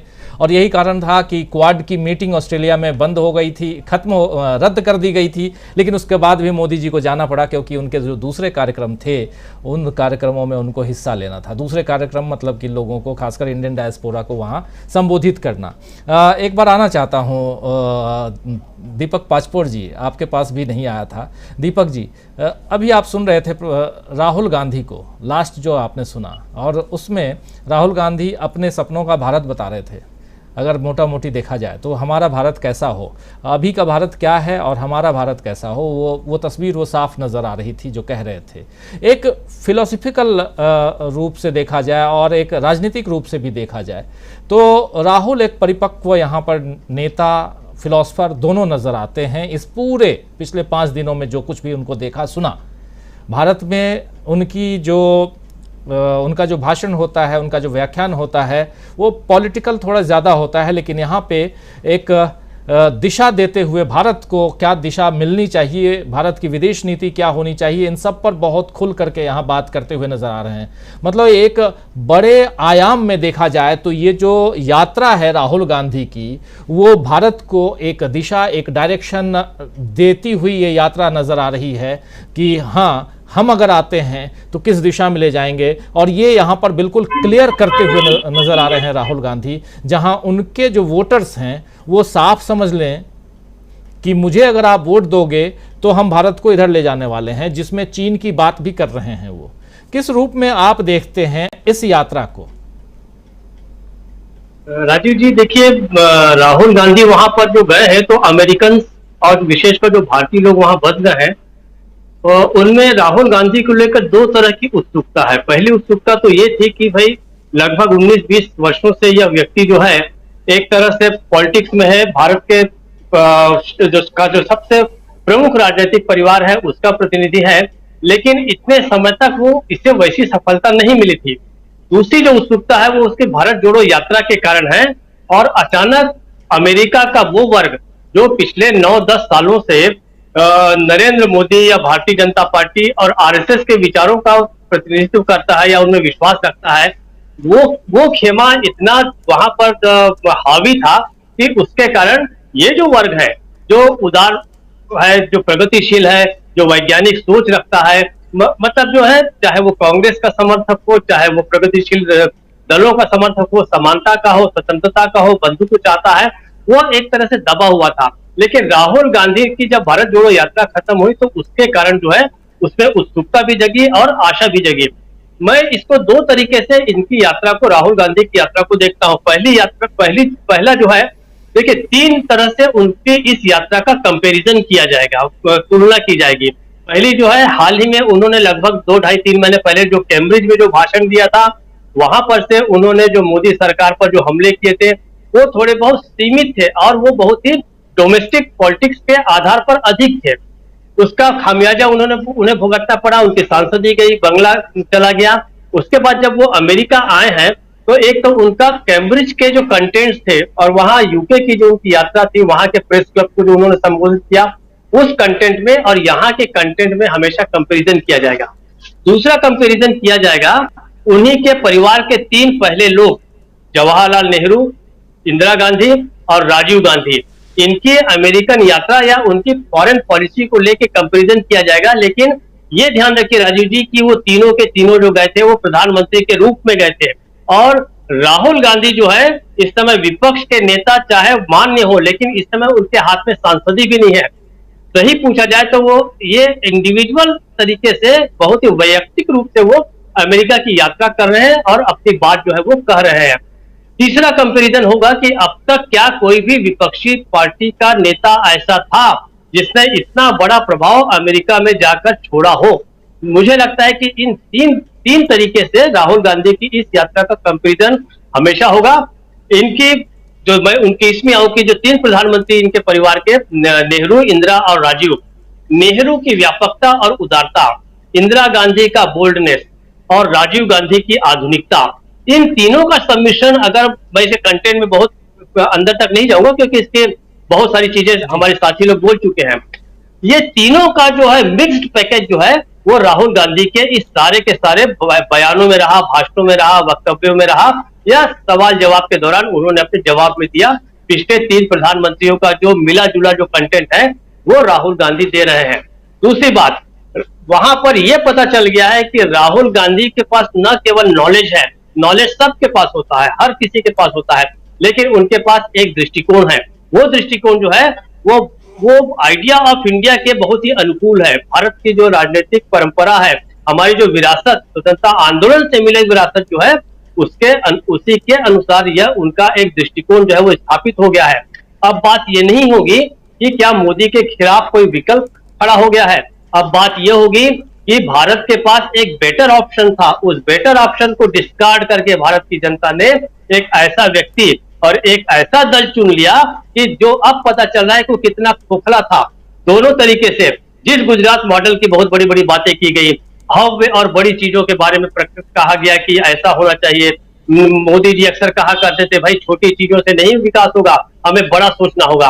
तो उस बड़प्पन और उस तथाकथित बड़े को सोचने के चक्कर में किस तरीके से भारत बर्बाद हुआ ये भी सामने आएगा। राहुल गांधी ने जो बातें कही हैं वो सही बात पूछा जाए तो कोई ऐसी बहुत व्यापक और बहुत विशाल बातें नहीं की है। उन्होंने वही छोटी छोटी चीजें जो है वो कही हैं जो पिछले 75-70 सालों में भारत धीरे धीरे तिनके तिनके के रूप में जोड़ता आया है, और उसने अपने एक लोकतंत्र का एक भव्य मंदिर जो है, एक भव्य प्रासाद जो है और एक विशाल प्रासाद ऐसा बनाया है कि पूरी दुनिया में लोकतंत्र के मामले में 2 ही देशों के बीच कंपैरिजन होता है, एक अमेरिका जो सबसे डेमोक्रेटिक है और दूसरा भारत जो सबसे बड़ा डेमोक्रेटिक कंट्री है। तो भारत को इस स्थान पर लाने में जिन विचारों ने सहयोग दिया, जिन विचारों ने बनाया है इस भारत को, उस विचार का पुनर्प्रस्तुतिकरण ही किया राहुल गांधी ने। राहुल गांधी ने बताया कि मेरे पास एक विजन है। ये उनकी इस यात्रा को केवल इसमें इस संदर्भ में नहीं देखा जाना चाहिए कि क्या वे प्रधानमंत्री बनेंगे, क्या कांग्रेस जीतेगी। नहीं, उन्होंने पूरी दुनिया के सामने ये बताया है कि भारत के पास अभी भी वो विचार सुरक्षित है जो इसको लेके 75 साल पहले, बल्कि उसके कुछ साल पहले से ही, जब नेहरू ने पूरे विदेश में, यूरोप में जाना शुरू किया था अपने विचारों को लेकर, स्वतंत्रता और समानता की बातें कही थी, अंबेडकर ने जो समानता की बातें कही थी, विकेंद्रीकरण की बात कही थी, इन चीजों को संजो कर रखने वाली एक पार्टी अभी भी है, कुछ लोग अभी भी हैं। और निश्चित रूप से अगर आप मतलब कोई अमेरिका नहीं, भारत की जनता अगर ये मौका देगी तो ये निश्चित रूप से लागू होगा। वहां पर जो कुछ कहा गया राहुल गांधी द्वारा, उसका इको जो है, उसकी प्रतिध्वनि जो है, वो भारत तक आएगी और लोग समझ सकेंगे इस बात को कि हमारे पास एक बेहतर ऑप्शन था जिसको हमने नजरअंदाज कर दिया, उसे पुनर्स्थापित राहुल गांधी ने किया है। ये मुझे ऐसा लगता है। अब मुझे ऐसा लगता है कि जिस समय 22 तारीख को मोदी जी वहां अमेरिका जाएंगे तो उनसे फिर से पूछा जाएगा हाउ इज द जोश, और दूसरा पूछा जाएगा मोदी जी कैसे हैं आप, हाउ डू मोदी। ये सवाल जो है लेकिन ठीक दूसरे संदर्भ में पूछा जाएगा। वो संदर्भ क्या है, वो परिप्रेक्ष्य क्या है और किस मूड से पूछा जाएगा, ये आप और हम अच्छे तरीके से समझ सकते हैं। राजीव जी जी हाउ इज द जोश एंड हाउ द मोदी, ये सुनने को मिलेगा। अभी 2 सप्ताह इंतज़ार कीजिए, लेकिन अभी थोड़ी देर बाद, लगभग 3 घंटे बाद, हमारे साथी सलीम रिजवी साहब जहां खड़े हैं, यहीं से पीछे जेविटस सेंटर पे राहुल गांधी आने वाले हैं। उनका शानदार वहां मेगा शो, रॉक स्टार तो नहीं कहूँगा क्योंकि उसका तमगा ऑलरेडी प्रधानमंत्री नरेंद्र मोदी को मिल चुका है, लेकिन एक मेगा शो, एक मेगा स्टार भारत के उनके ज़रिए होना है। और उस तस्वीर को भी हम आप तक पहुंचाने की कोशिश करेंगे और उस कार्यक्रम को फिर सलीम रिजवी साहब के साथ रात को 12:30 बजे हम आप तक लेकर आएंगे। मीनू जैन जी कुछ जोड़ना चाहती हैं। जी मीनू जी, आप कुछ पूछना चाहती हैं शायद। नहीं, मैं तो एक बात जोड़ना चाह रही हूँ कि एक और इम्प्रेशन जो मेरी नज़र में राहुल गांधी ने छोड़ा है कि इस देश की का जो भावी लीडरशिप होगी, जो भावी नेता होगा, वो तोंदियल नहीं होगा, उसकी बढ़ी हुई नहीं होगी तोंद। ये एक बड़ा प्लेजेंट चेंज होगा भविष्य में, बस यही कहना था। जी, मतलब फिजिकली भी फिट होगा, जो कहीं डाइव लगा सके, कहीं वो जी बिल्कुल बिल्कुल बिल्कुल मीनू जी।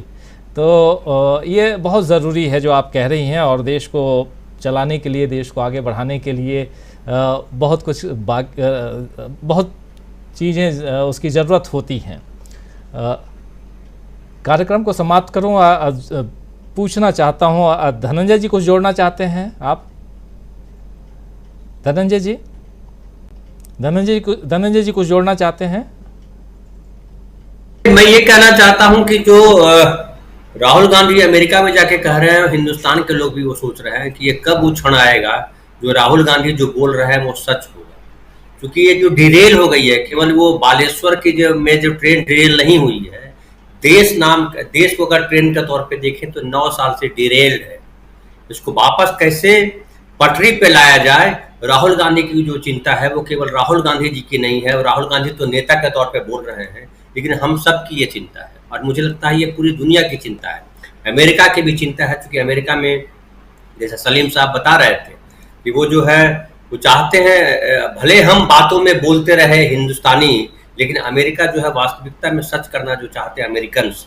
और जिस तरह से हमने ये भी सुना सलीम साहब के वहाँ पे ब्राह्मण मंडल और भूमिहार सेना और ये सब संगठन बन गए हैं। अमेरिका में भी जो लोग गए हैं वो बना चुके हैं, और वो गलियों के साथ नाम रखना चाहते हैं जिसपे स्ट्रिक्ट जो है विचार किया है। आपने तो बताया उसका जो यहाँ पर पर्याय बने हुए हैं हमारे योगी जी जिस चीज़ के, तो वो जो यहाँ से लेके जा रहे हैं कचरा, वो मैं कचरा ही बोलूँगा कि जो जिस तरह के पुरातन पंथी सोच या जो है नफरतवादी एजेंडा जो लेकर के जा रहे हैं यहाँ से, जिसमें मोदी जी ने बड़ा योगदान दिया है उनको और खिलाने में वहाँ, तो राहुल गांधी जो जिस तरह से बात कर रहे हैं, मुझे लगता है उस पर थोड़ा सा पर्दा गिरेगा और लोगों को ये समझ में आएगा, शायद अमेरिका में रह रहे लोगों को, क्योंकि हिंदुस्तानियों को तो समझ में आ रहा है कि मोदी जी को चुन करके बहुत अच्छा काम नहीं किया। तो क्या अमेरिकन में जो अमेरिका में हिंदुस्तानी रह रहे हैं उनको ये समझ में आएगा कि हाउडी मोदी या जो अब की बार ट्रंप सरकार जो हमने किया और मोदी मोदी के नारे लगाए वो हमारी गलती थी? जी बिल्कुल बिल्कुल। स्वामी जी, आप कुछ जोड़ना चाहेंगे? साहब से एक प्रश्न ये पूछना चाह रहा था, उन्होंने कहा कि दोनों तरफ आधे आधे लोग करीब हैं, तो ये मैं जानना, अगर वो चाहें तो जवाब दें, ना चाहें तो न दें।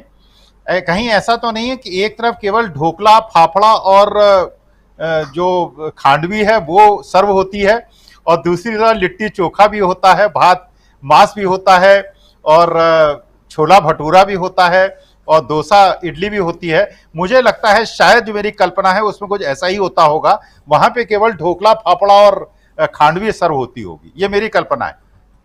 सलीम साहब?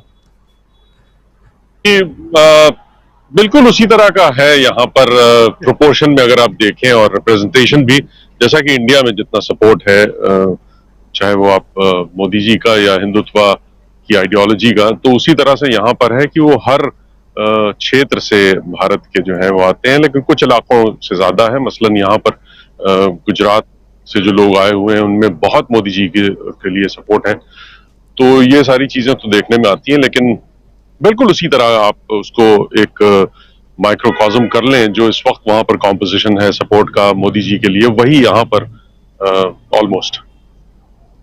जी, तो बहुत शुक्रिया अदा करना चाहता हूँ आप सबका। सलीम साहब, आपके साथ दोबारा लगभग 3 घंटे बाद फिर मिलेंगे, आप वहीं हैं। और तमाम साथियों, आप लोगों को ये सूचना दे दूं कि आज रात 12:30 बजे ये जब राहुल गांधी का कार्यक्रम वहाँ 11:30 बजे से, हिंदुस्तान के टाइम से 11:30 बजे से शुरू होगा और लगभग घंटे भर का कार्यक्रम होगा। जैसे ही कार्यक्रम खत्म होगा हम लाइव लेकर आपके साथ फिर जुड़ेंगे और ख़ासकर हमारे साथ वहीं से उसी सेंटर के पास खड़े हैं इस वक्त हमारे साथी वरिष्ठ पत्रकार सलीम रिजवी साहब, उनको भी हम जोड़ेंगे और क्या कुछ उन्होंने देखा, कुछ वीडियो, कुछ फुटेज, वो भी हम कोशिश करेंगे आप तक पहुंचाएं उस दरमियान।